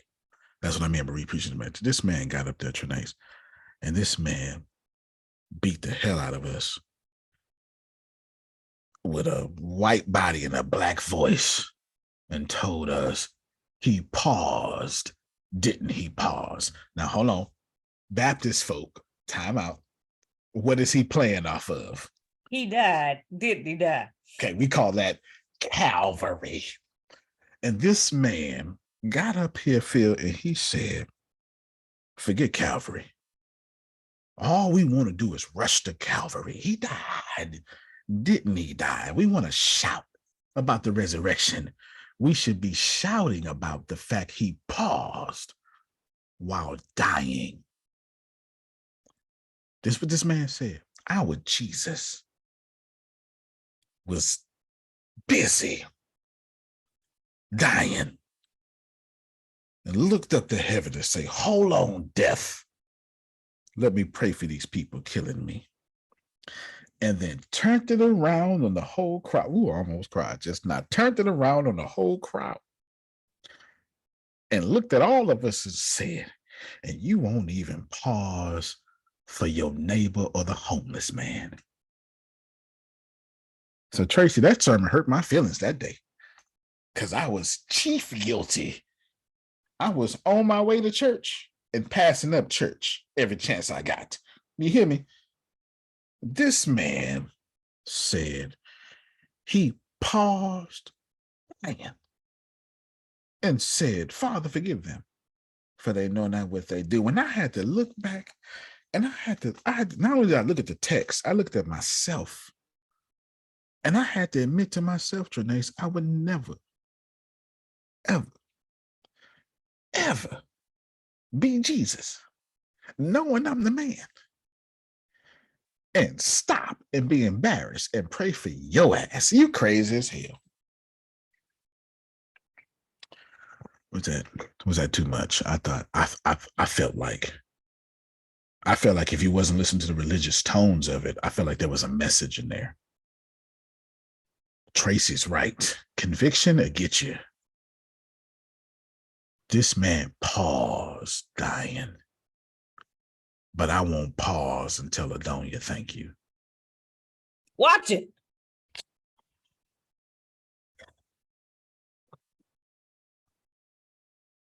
Now that it hurt my feelings, was it somebody else that just got convicted just now? Am I the only one doing? Okay, thank you so much. Thank you so much. Andrew Johnson. He now pastors Denver, what we call it, it's in 5th Ward now. It's Denver Harbor. Yep, Denver Harbor. Guess what Denver Harbor, Tracy, please tell them what Denver Harbor is in 5th Ward, Houston, Texas. Tell them what them folk look like in Denver Harbor. I was gonna say they blacker than 3rd Ward. They black. That's blacker than 3rd Ward. It's a whole young, he my age now. Well, we the same age. It's a whole white pastor pastoring in a black neighborhood, making a difference, telling folk he paused. Didn't he pause? It's powerful because you know what? There's a guy in old times, we called him Augustine of Hippo or Saint Augustine, depending on your lineage or your influence. And Augustine was asked Melissa about Muslims. Augustine is from Africa. Augustine preached in Africa. And 70% of theology today comes from Augustine. And 50% of his theology comes from Plato. That's a fact. Most of y'all Christian theology comes from a Greek man before Jesus ever lived, just so we're clear. Plato is filled in most of y'all theology. Me and Tracy are what you call platonic friends. It means I'm not sliding in her inbox. I'm not saying she's not worthy enough to slide in her inbox. I just got semen control and integrity, and I don't want to get killed. So I don't slide in her inbox. All 3 of these things are accurate. Do you understand? And I get killed by 2 people. They both only in these squares. You understand? They know who they are. They both got locks, just so we're clear. To continue with the conversation, Platonic is Plato in the adjectival form. It means that I see Tracy's soul, so I am not too offended. Don't that sound real Christian? Yeah. Our Christian idea of loving your brother and sister comes from Plato. It does. And Augustine of Hippo said something that none of you should ever forget. This man said, Melissa, don't ask me about Muslims. Let me ask you a question. If somebody direct message me the appropriate response for such a word. I'm assuming that was you, Grace. Okay, there you go. That was appropriate response. It's all caps. Starts with an N, but I can't tell y'all what it is when it's all caps. It's all caps. And it sounds like yoga. Okay, there you go. That's all caps. Melissa, don't worry about Muslims. Let me ask you a question, Melissa. This is what Plato. I mean, this is what Augustine says. If gold is coming from the south, because that's what happened during this time. What happened was the Crusades pushed Muslims. Well, it pushed the ancient texts, because Muslims took over Jerusalem and pushed the ancient texts all the way up to Rome or the Holy Roman Empire, Germany area. And so now all these new texts are coming from Muslims and refugees. And Melissa, Augustine said, don't worry about Muslims. Let me ask you a question. If gold is tarnished, is it still gold? And they say yes. Does it lose its value? They say yes. So don't worry about Muslims. Their truth is the truth. And if they flee with the truth, then let the truth be gold that you just said you wouldn't tarnish. And that's a word for some of you, because it don't matter if Jerome cuss. If it's the truth, it's the truth.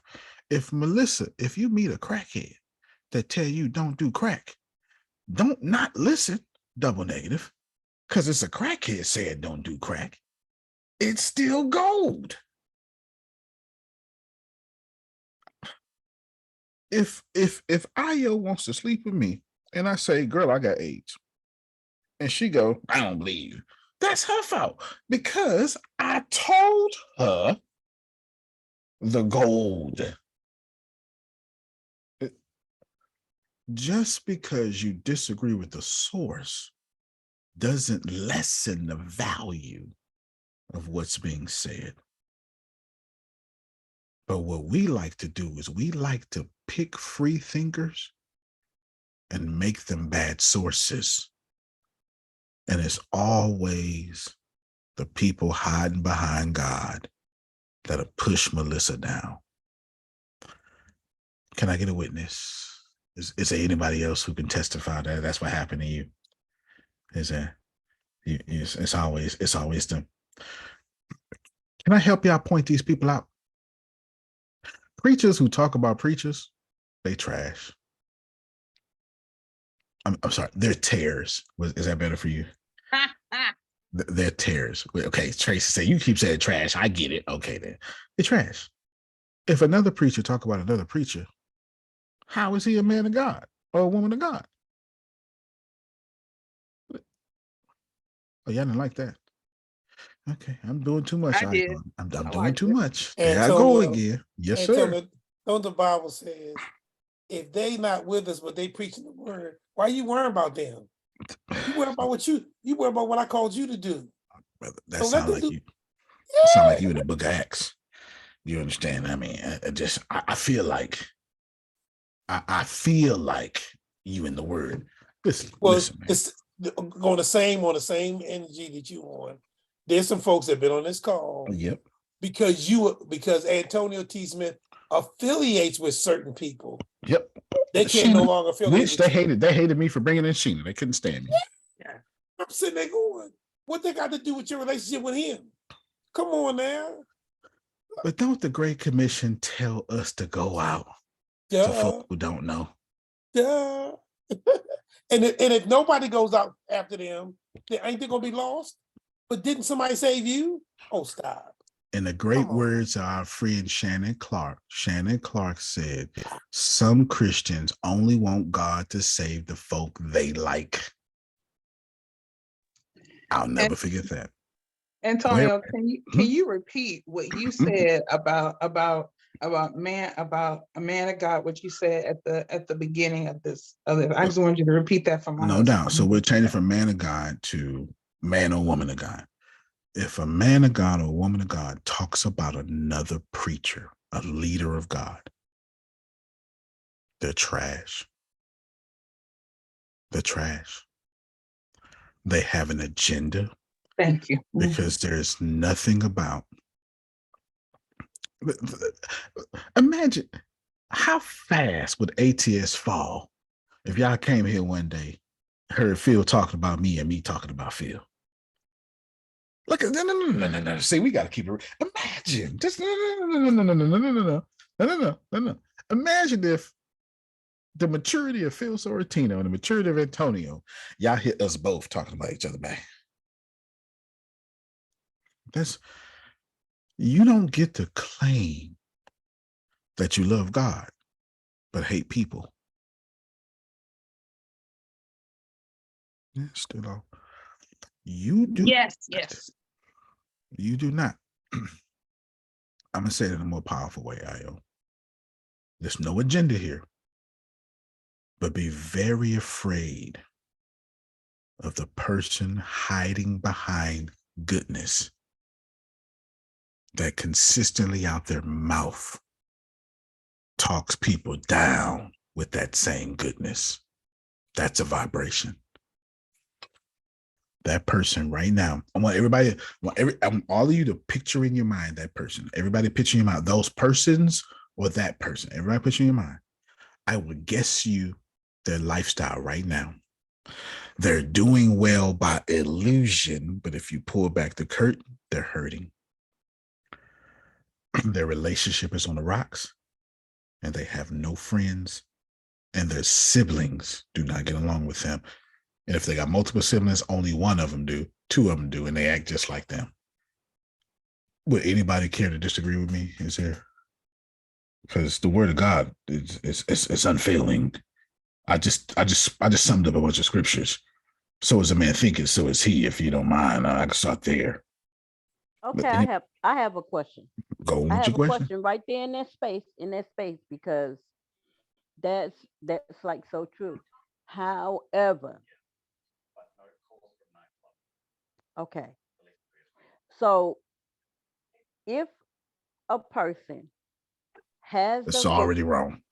Before you finish, as soon as you said if a person, I should let you know, and I don't think you're talking about you, but I should let you know that you're already wrong, because you're about to lean to your own understanding and not to God sowing seeds in that person, and the seed is not coming when it's supposed to come. Right. Okay, but keep this going. is my question. This is my question. So if a person has a vision, but just like you said, their vision is a delusion. It's possible. So in that delusion, they ask you for rectification of how they are viewing things. And how would God alter that vision for them so that they can do better? How would you go about doing it? Two things here. We're going to go from the Bible. I got you next, Ayo. We're going to go from, actually, let's not go. Can we not go from the Bible? Can we go from Jesus? Is it okay? I love it. Okay. I want to go from the Bible. I'm going to go from Jesus, and anyone who doesn't agree with the Bible, don't listen to the Bible, because I'm only talking about Jesus, the character. Is this okay? Okay. So forget the Bible. Let's go with Jesus, which is what scholars call special revelation, which is the only Bible you should be reading, Antonio. When I said Antonio, I meant you, right? It wasn't me. Okay. I meant you. You feel me? Okay. Sandra's question is spot on. Would Jesus try to change you, or would Jesus try to change Melissa's allegiance? Allegiance. Would Jesus come to you, Melissa, and say, shame on you for being that belief? Or would Jesus come to you first and say, you belong, the kingdom of God is at hand, or the kingdom of heaven is at hand, depending on which Matthew says heaven, God, the other scriptures say heaven, but they just same thing. Would Jesus say, Melissa, that the kingdom of God is at hand, you belong? Yes? Yeah, that's the Bible. So, Sandra, your question is so important. It's flesh and blood to not give you this question. We're so far away from acting like Jesus while claiming to read the Bible that it's ungodly in itself. No, Jesus has no intentions on changing Susan. Phil could be like, but God, you don't understand this woman you gave me. And toughen up, Phil. Buckle up. I'm not changing her. Change you. Change your perception of her. There's nothing about Jesus that's going to change Phil to look at his wife differently. As a matter of fact, if anything, Jesus is going to piss Phil off and make Susan do more dumb stuff. I'm not saying it just happens. So he can accelerate the opportunity to see her differently. But the last thing Jesus will ever do is look at Trinace while you mad at her and not be proud of Trinace as she is. Did I answer your question, Sandra? Okay, she clapped. I'm going to say it again because if nobody else hears me, I know Tracy does. Listen to me. And then Io, you next. Listen to me very well. Tracy, God ain't never looked at you and was disappointed. Do you mind if I just prove that for a second, Phil? Let me just prove that. How can God be disappointed and God is omniscient? How dare do we claim God is to be disappointed is to assume God didn't see what you was going to do, Tracy? How? How could you? And that's the ultimate question to Antonio T. Smith Jr. because that is what he wants. That's one of the things he wants us to realize. I created you in my. Okay, I'm gonna be quiet. That's just what it is. Listen, man. I owe you 1 minute. As soon as I finish, I owe you jump. Oh, go ahead, Jamal. Go ahead. That's the same thing we talked about that night when you came to the jump. You was like God in the boat, God above the boat. How do you view it? You view it as God right next to me, going through it as I'm going through it, or you look at it as God's above me. God's omnipotent, knows everything that's going on. One or the other. Either way, you're allowed to make decisions, but not really because it's already pre-written and preordained anyway. So that depends on how your perception of God. Because it's both and. Those scholar words I gave him was transcendent. God is above the canoe in the river. And imminent, God is in Io's canoe in the river. Which one is true? Both are true. God is with Io and also looking over Io. Now, when I say God, that is interchangeable amongst your beliefs. Spirit, source, blah, blah, blah, blah, blah. We understand the same thing. I personally see God as far different than what I teach, because I'm always, unless you ask me, if you ask me a question, you'll see how I really see God, which I rarely ask those high level aware questions. So I tend to dumb down for my audience to make more dollars, is what Jay-Z said. Okay, that's what Jay-Z said on the Blueprint. All right. And that was Black Album. No, that was Blueprint. That was Blueprint with him and Renegade with Eminem. Anyway, last thing. I promise y'all, Melissa, I don't care if you believe in witchcraft, Wicca, two different things. Wicca is a religion, witchcraft is a practice. That's like saying Baptist and Christianity. Baptist would be Wicca, witchcraft would be Christianity. Yeah, you get it? Okay. I don't care if you believe in Wicca, witchcraft, Hebrew, lesbianism, or microphoneology. I don't care what you believe in.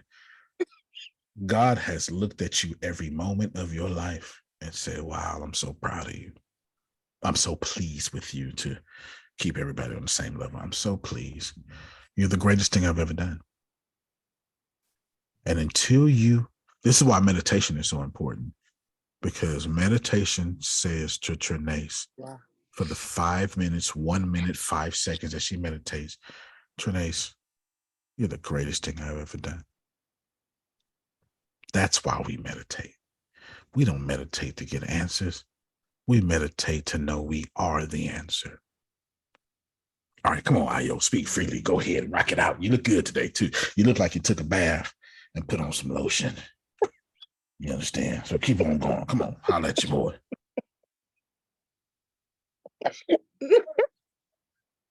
Okay. You got it. Oh Lord. Well, thank you. Now you hit home with this, because this is me. Got you. It's your country This self. is me. Okay. Oh Lord. I don't really know where to start at. But I always ramble as much said as you that want. You good to go. I always said that I don't like people. Like, Fair I enough. always said that. But now I'm changing. I'm trying to change that around, but it's not really working so good for me. So now I'm finally starting to understand why you said that you have to look over everything. Nothing is wrong. That's right. I ignore everything Deanna ever did. I promise you I do. So it's like now that I'm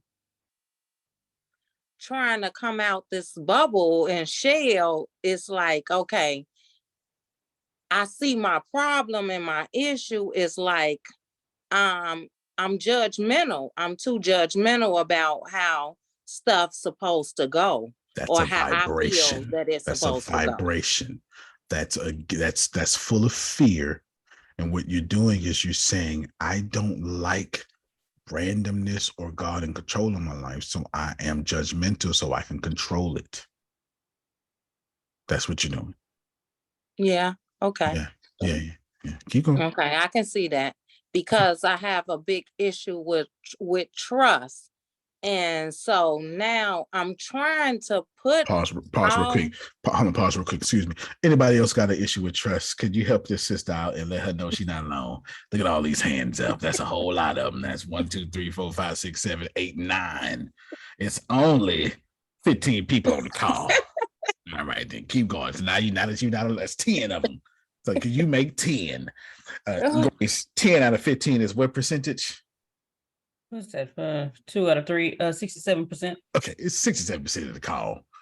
That's 1/3 of your mama's pie left. You doing all right. Keep going. Okay, so I'm glad to be learning in this learning process. Fair enough. And to really see my flaws, because I was also one of those people that I never did anything wrong. Of course. But then when you just said about the church and Always going empaths. drunk, I'm like, oh, I went high. I went high. I went after sex, after unmerited sex, before unmerited sex, and planning unmerited sex. Right. I want to say who's with me, but y'all ain't gonna raise your hands. Don't worry about it though. Y'all ain't gonna raise your hands. It's only me and Jamal, Jamal and Renee, the only sinners. That too made a little date after church. Before I even went in the church, I was knowing what I was doing before. When I got out. But Prophet Jerry, send me these naked pictures while I'm in church. Send me some news while I'm in church on the front row listening. Anyway, I used Prophet Jerry Day because I didn't want to offend none of y'all. But keep going. Bishop. Planning on. I'm hold on, Ayo. Okay, I'm sorry. Planning on got the 2 women married to one. I need that. Married to one, and the other one is my lover. You And I'm understand? thinking, what I'm all of sitting in the pulpit. I need and all I'm of thinking, it. what I'm gonna do I after need all of service is over with. I'm tired of smelling like cologne. I need to smell like. I'm gonna type it for y'all. Hold on. Watch it. There you go. I'm gonna type it for y'all. You're gonna scar my virginal eyes. I can't. That's all right. Y'all say, but all of y'all got these kids though, are on the way to having these kids. And you ain't that saved. You ain't that saved. Tracy was out here 19 years ago. Her daughter 19, so she ain't saved either. Okay. All right, then keep on going. Keep on going. I say Renee. Keep on going. Oh, Ayo. Y'all save sales. We all sinners. Okay. And we're all Jesus. So now I'm seeing myself as who I really am. Don't really. Because I had this person that I really wasn't. Right. Because now I can see who I am. Now that person that I thought I was, I wasn't. I'm not. No. And the person that I guess I want to be the person that I thought I was, but I wasn't. I guess that's the goal that I was looking for. And I just made her up or, said, okay, this is me. This is her. I don't know at this point what, I know I have to be nicer, but I don't know how to. I don't know how, like when somebody push, like a perfect example. The other day, I asked somebody to help me move a stove in. Now, this person I've been doing a lot of stuff for, been bending over backwards for. And every time I ask this person to do something, they say yes, but when it actually come down to doing it, they don't. They make up an excuse every time. So this time the excuse was just so petty. I just went off. Like it was just so petty.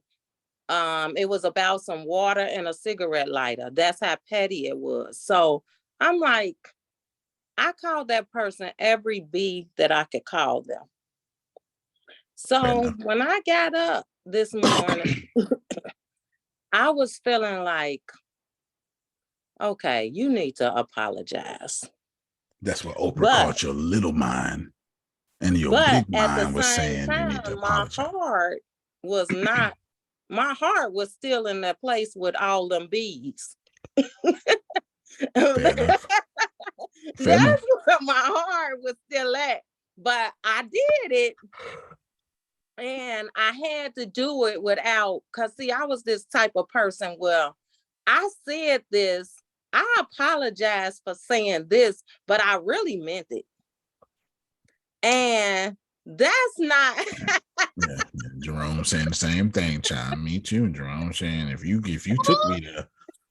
Yeah, I said it. Yeah, Trinae just told me this 2 weeks ago. Well, she didn't tell it to me. She said it to somebody else and then told me, I don't give a damn. I say what I said. It was said to me lying to you, Antonio. Trinae just went through this. Okay, keep going. I got a lot to say. It's like I'm just trying to get in a place because I hate to apologize. I hate to apologize. And I don't want my apology to be full of crap because even though I said it, it took a lot out of me to just say that and that's it. Fair enough. So I'm throwing out the script. We're going to end at 8:30 my time. When I said we're going to go over, I knew it was going to be 30 minutes. That's it. If you have to disconnect in 2 minutes, you can freely walk out. No problems. No, but you won't be judged. You're not going to get no yeast infection. And you're going to be okay. Just trying to make sure. I'm sorry, Tracy. I just be trying to keep people, just trying to make sure people paying attention. You know what I'm saying? I just try to make them pay attention. I'll just say some stuff. Okay. So I'm going to address this, but I'm going to, I'm going to dominate this for a moment. and we can talk.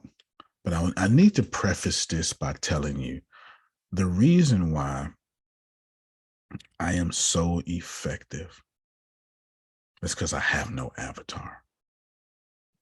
And I really need y'all, I really need you. If I tell Adonia right now, Adonia, I'm coming out there right now to buy some cocaine, while she may be appalled, shocked, and offended, she gonna know I'm telling the truth.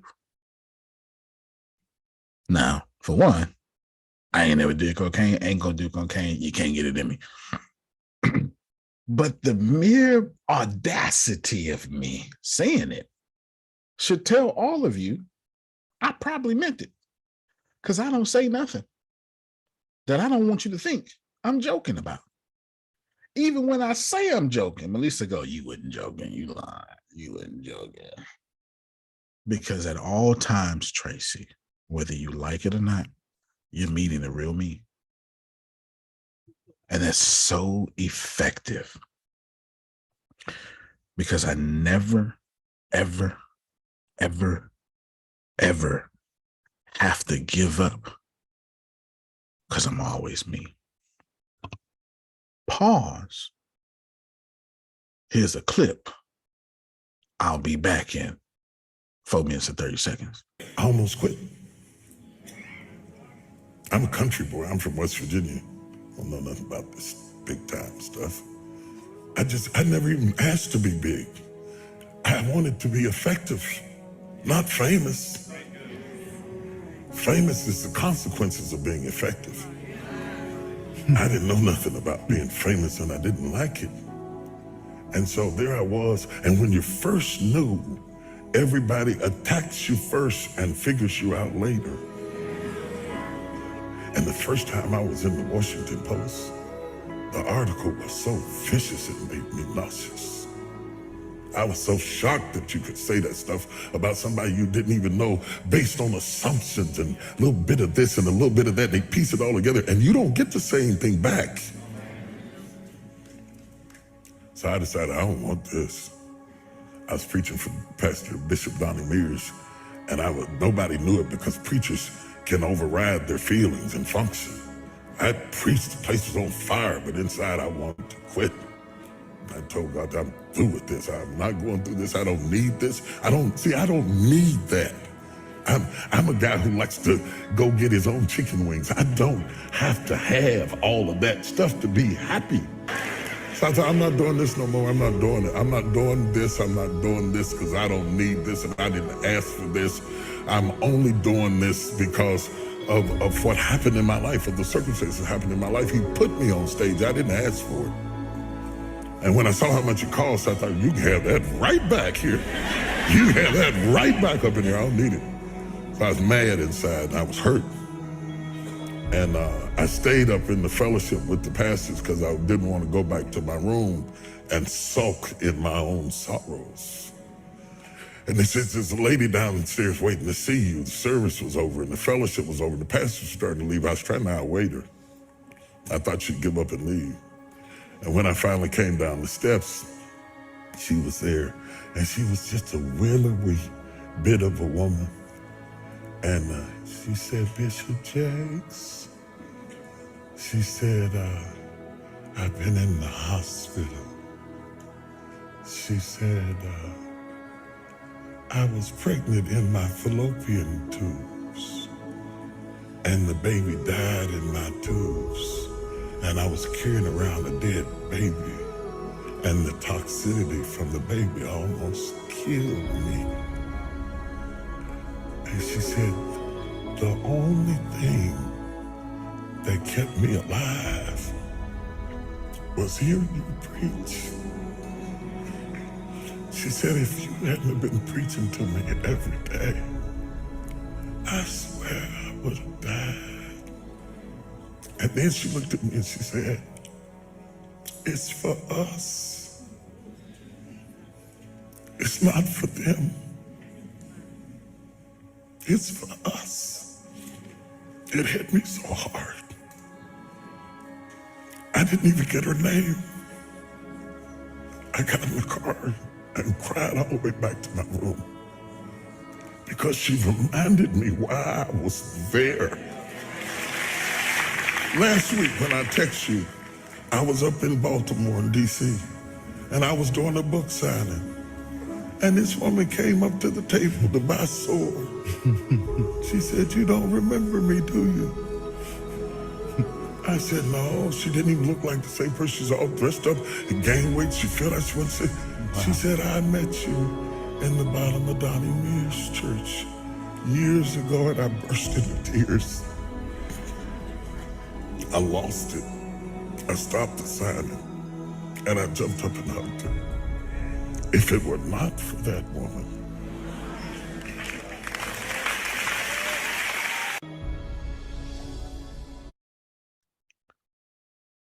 it's preaching time.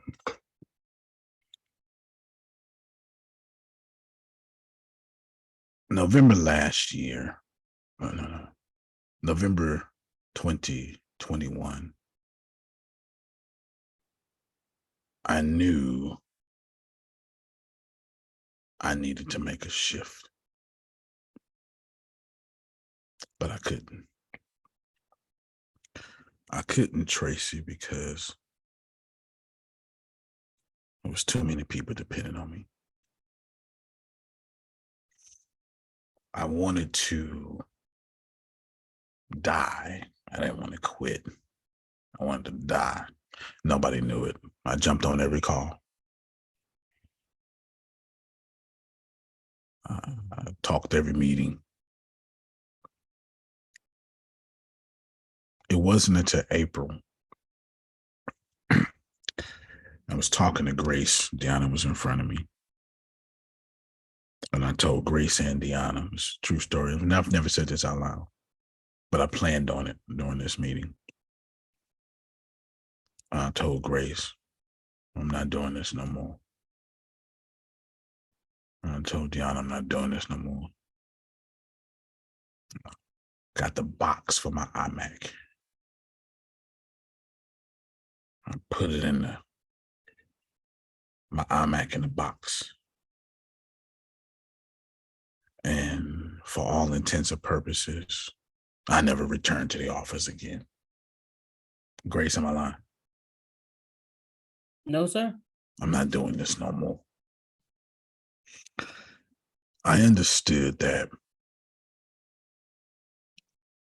I was dead. I wasn't okay. I wasn't fronting. I was genuine, but I was serving God's people so much. I had become as hopeless as the devil.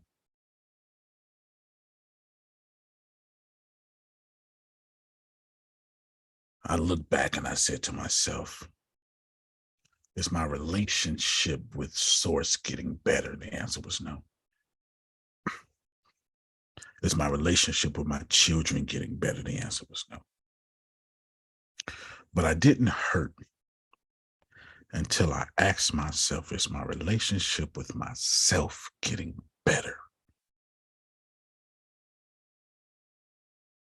And I recognized that I was bending my path with great perfection for everybody but me.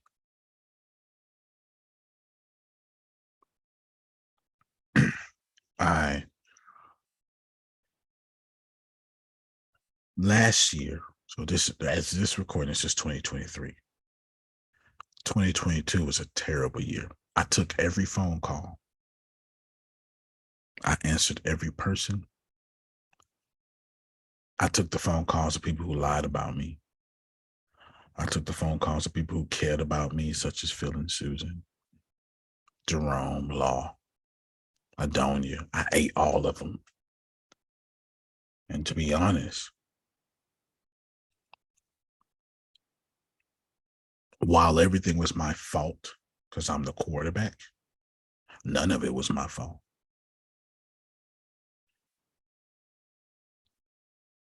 And I recognized and I realized I spend more time loving them than I love myself.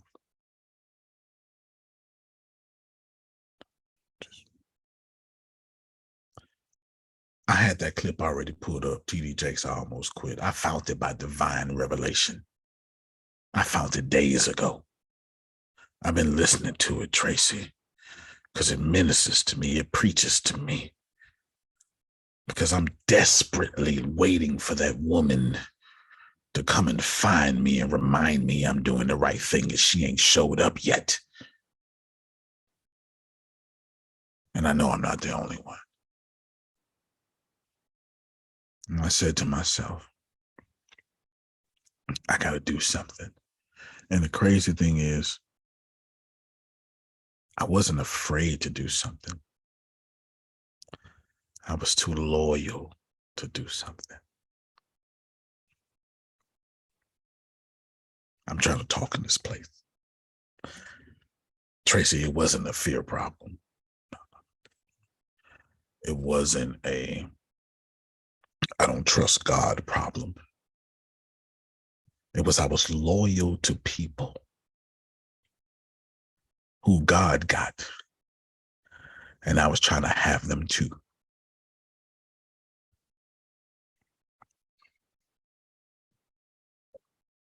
I'm trying to communicate. And I wouldn't let go of God's people. Because somehow, I don't know where it came from. I don't know how it got there, Jerome. And it was with the purest of intentions. But God charged me to take care of these people. And these people were not taking care of me. Am I resonating with somebody? And so I suffered. And I suffered so much. And the worst thing about suffering is I suffered silently with a smile. I wish I had a witness. I mean, I suffered silently while smiling. It wasn't fake, Adonia. I convinced myself to suffer is to be blessed.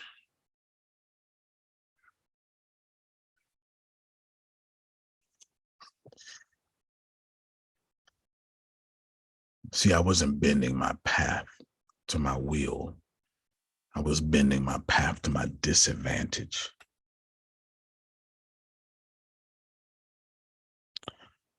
Jamal, I'm keeping it 100% real. I planned on doing this from the beginning.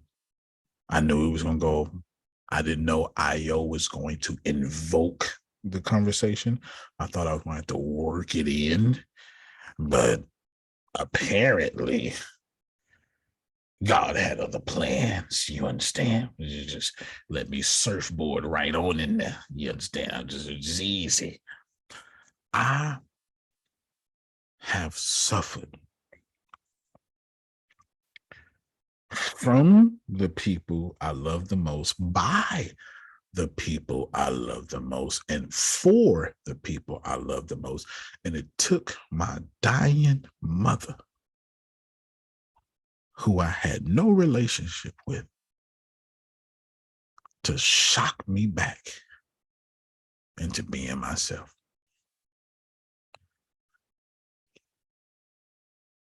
Phil, I admit to you, I knew what I wanted to do. And I knew what I had to do. But I didn't know what my soul wanted to do. I didn't know what I wanted to do. I knew ATS was the goal. And I knew taking care of people was the goal. And I knew practicing my gifts, and I knew programming. I knew it was all to go. But the truth is, Adonia, I didn't know what I wanted to do. And my mother,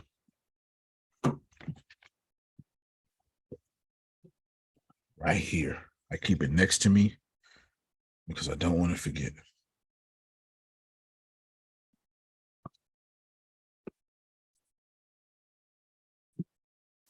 One of these envelopes, I think it's this one. This envelope right here. I keep it next to me. I don't want to forget. I used to keep an urn behind me.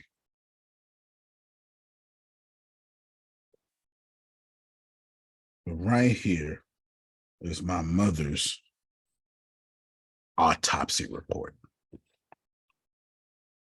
Well, it was the death certificate.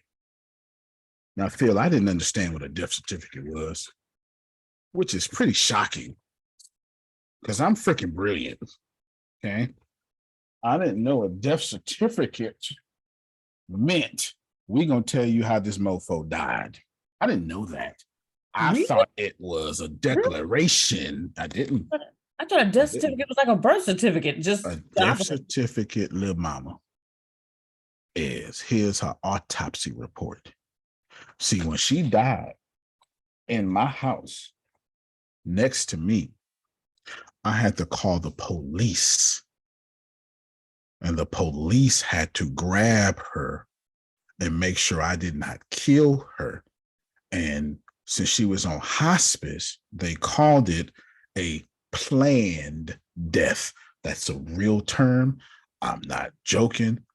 So the coroner released her body in 15 minutes. That's all it took, because she was a planned death. And I remember, that's why I told you this, I didn't grieve to May 5th. My mama died November 13th. I didn't grieve to May 5th because it was so much and so much, so much and so much. And all that so much, Adonia, I was never on the list of so much. I'm trying to help somebody. I'm not telling you I put myself last. It's worse than that, Tracy. I'm telling you I wasn't on the list. I'm telling you I love God so much, my purpose became greater than myself.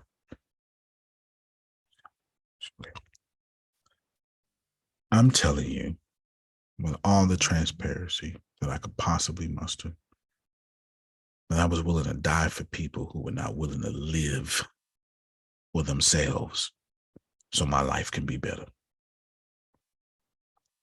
And I took every call. I took every uncomfortable meeting. If you know anything about me, I face my problems head on. I don't run. I don't argue. I don't blame nobody. And I'm telling y'all, if you talk to me in 2022 or 2021, I was dying. I wasn't fretting.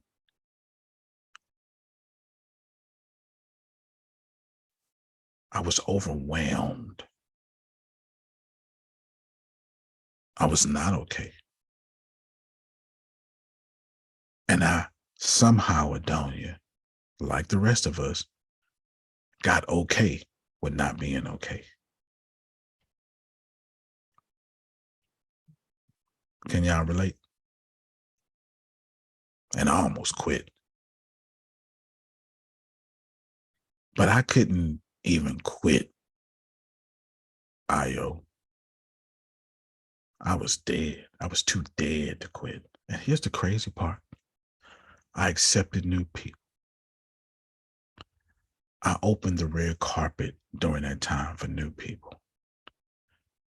Some of them crucified me. I saw those crucifixions. I know everybody. It's 5 different people, for whatever reason, took up the mantle to go to war with me all by themselves. And I never responded. I did not respond to blank, blank, blank, blank, or blank. I would not say their names. We know who they are.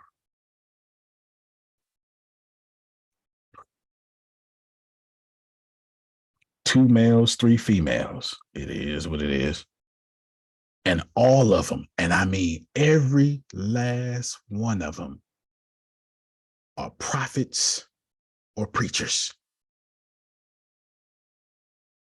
Damali, did I say something? They're all prophets, apostles, or preachers.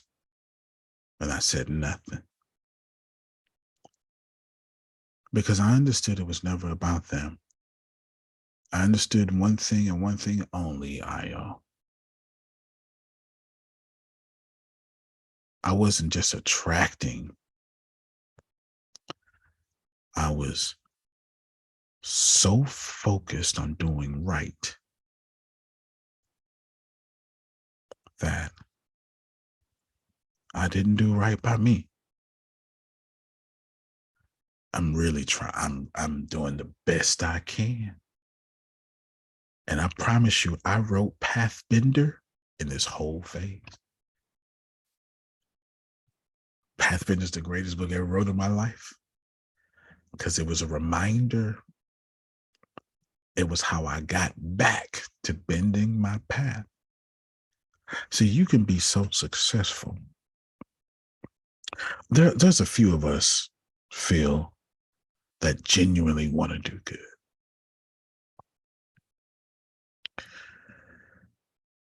And people sniff that out.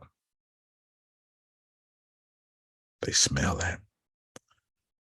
They get close to Phil and say, Phil, set me up with Antonio. And they take advantage of that. And if I can tell y'all one thing, it is I died for the last 2 years, 7 years actually. But the last 2 years were the worst, Melissa.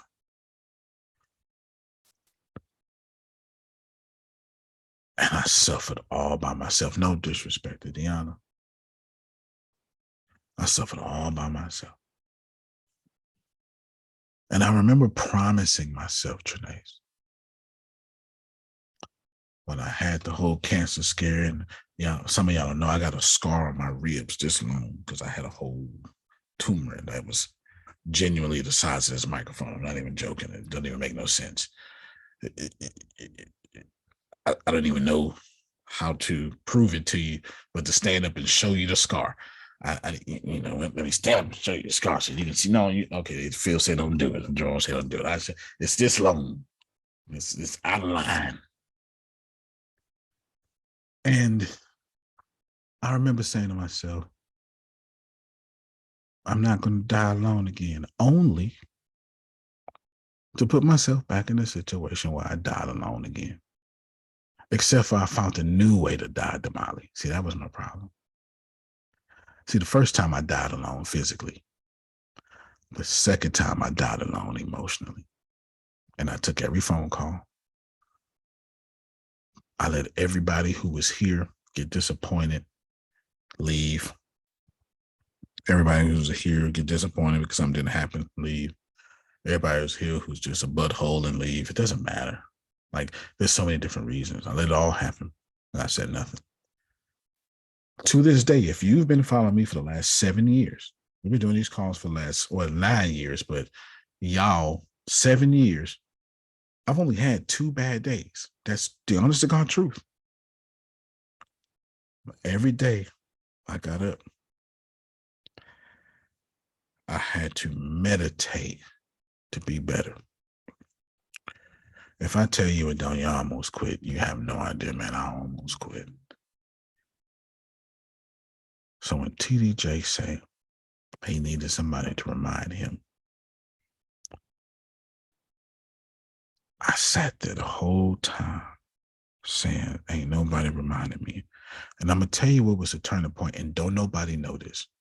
I had 2 turning points, and they come by the same people. There was 2 turning points, and I needed them both. And they come by the same people. Turning point number 1, Phil and Susan. Son died. Name Phil. That was my first turning point. Because, and I know you mean to bring up triggers, but this is my first turning point. This was the time I was suffering. And I remember Phil and Susan. They didn't just show up with a smile. They didn't just show up for them. I remember saying, they showed up for me. Yeah. I don't know how to process that information. And so it was a seed, Jerome, that I didn't know was growing. It was a seed, though. The second turning point came from Phil and Susan again. We was on a private call, and Phil and Susan said something, and it translated to, "You got this. We trust you." I didn't trust me. Yeah. If you're looking for more transparency, I ain't got it in me. You're going to have to wait till the next lifetime. I ain't got it in me. I ain't got it in me. It's just what it is. They believed in me more than I believed in me. And it wasn't doubt that I was experiencing. And it wasn't taking losses that I was experiencing. It was the condition of not being around what Phil calls first-rate people.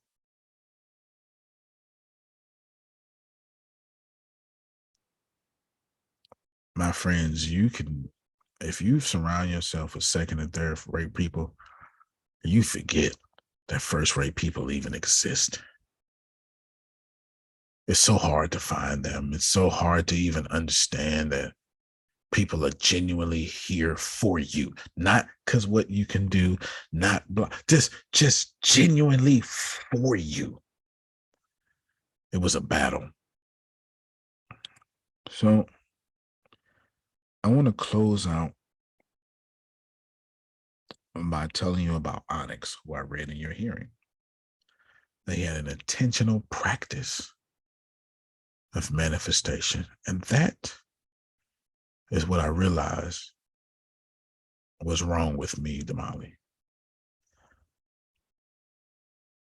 I've been winning for so many years. If I had to break it down, it's like this is the, I played the clip where my dad tells y'all, this is the morning meeting. Some of you, I played the clip where my dad tells y'all, you've been winning too long. I've been winning since 9 years old. So you talking about 9 to 39. I've been winning with determination, grit, and just.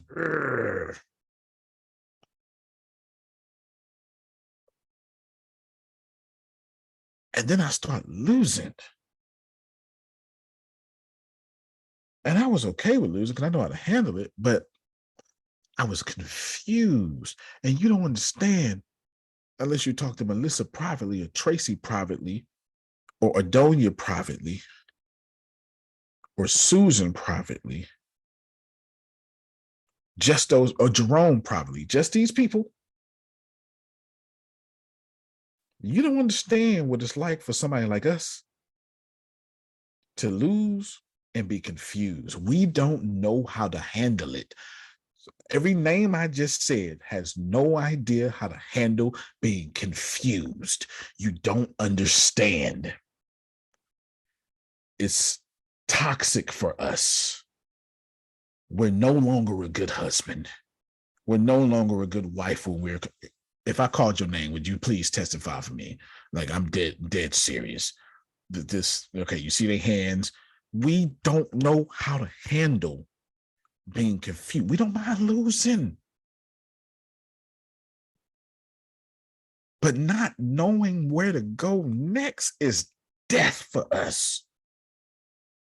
Because Adonia has picked herself up by the bootstraps herself.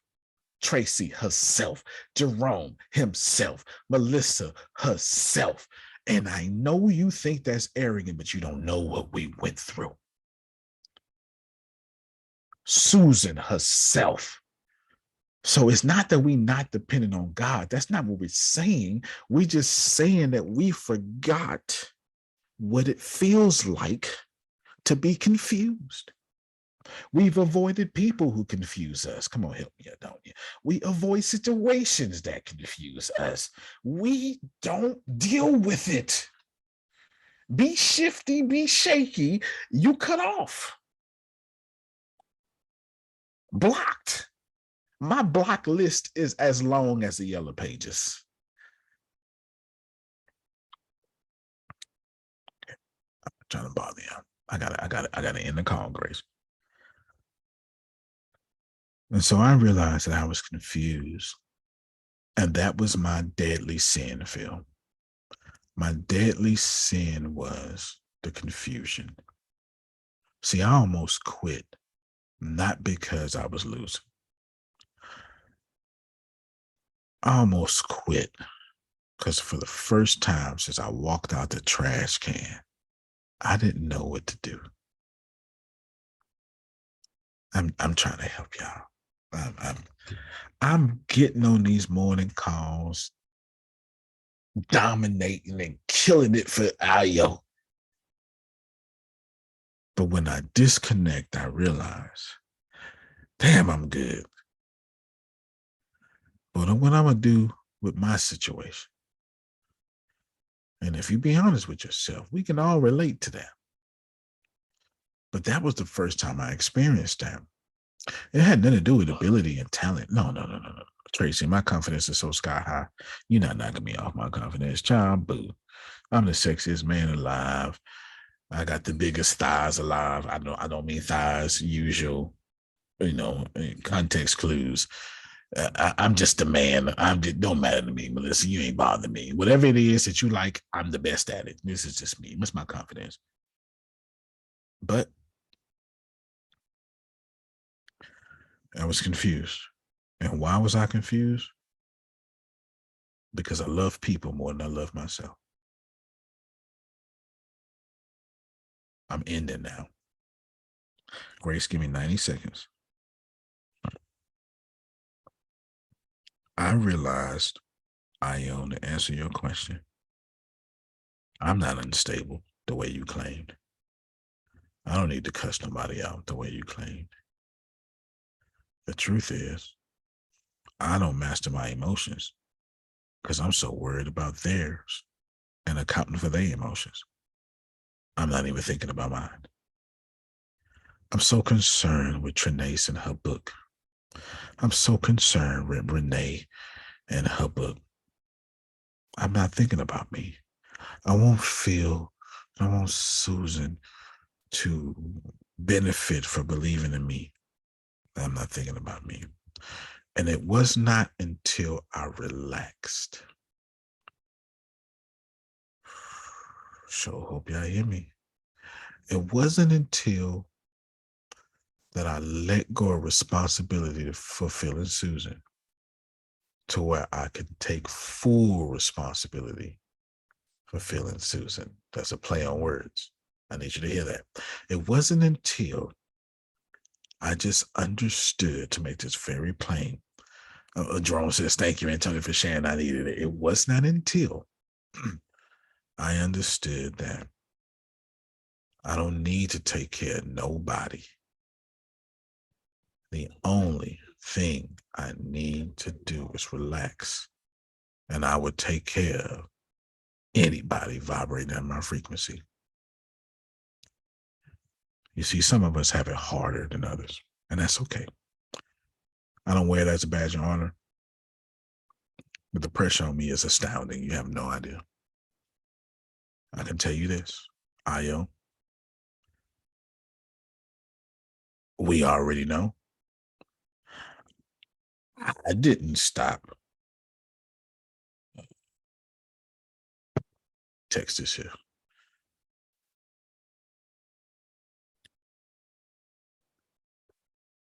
There we are. I didn't stop. I understood the forces against us both. So I waited my time, because the same energy against you is against me. And I paused for a moment and I tested it. I said to myself, let me do this, let me do this, let me do that. And boom.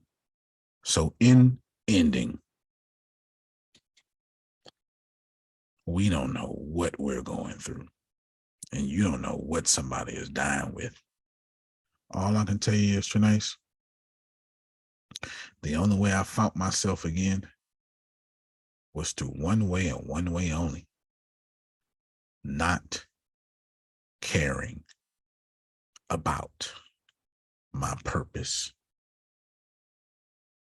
I'll say it again. God did not send you here, Tracy, to care about your purpose. God sent you here to be in it.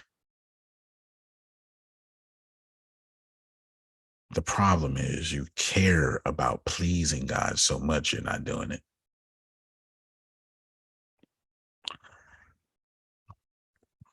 The problem is you care about pleasing God so much you're actually not doing it. That was my problem. Whether great or not, I don't care anymore. Effective or not, I don't care. The only thing I care about is the present. And Phil's been telling y'all that, and me, for 15 million billion years. Just stay present. So, 10 seconds left. Relax. Stay present.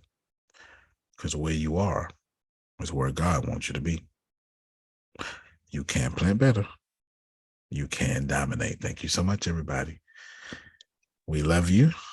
Love you more. Love you Love more. you more. All right, Damali, keep up the hard work. Text me, Damali. If you wrench around, wrench it off. All right, y'all. Y'all have a good one.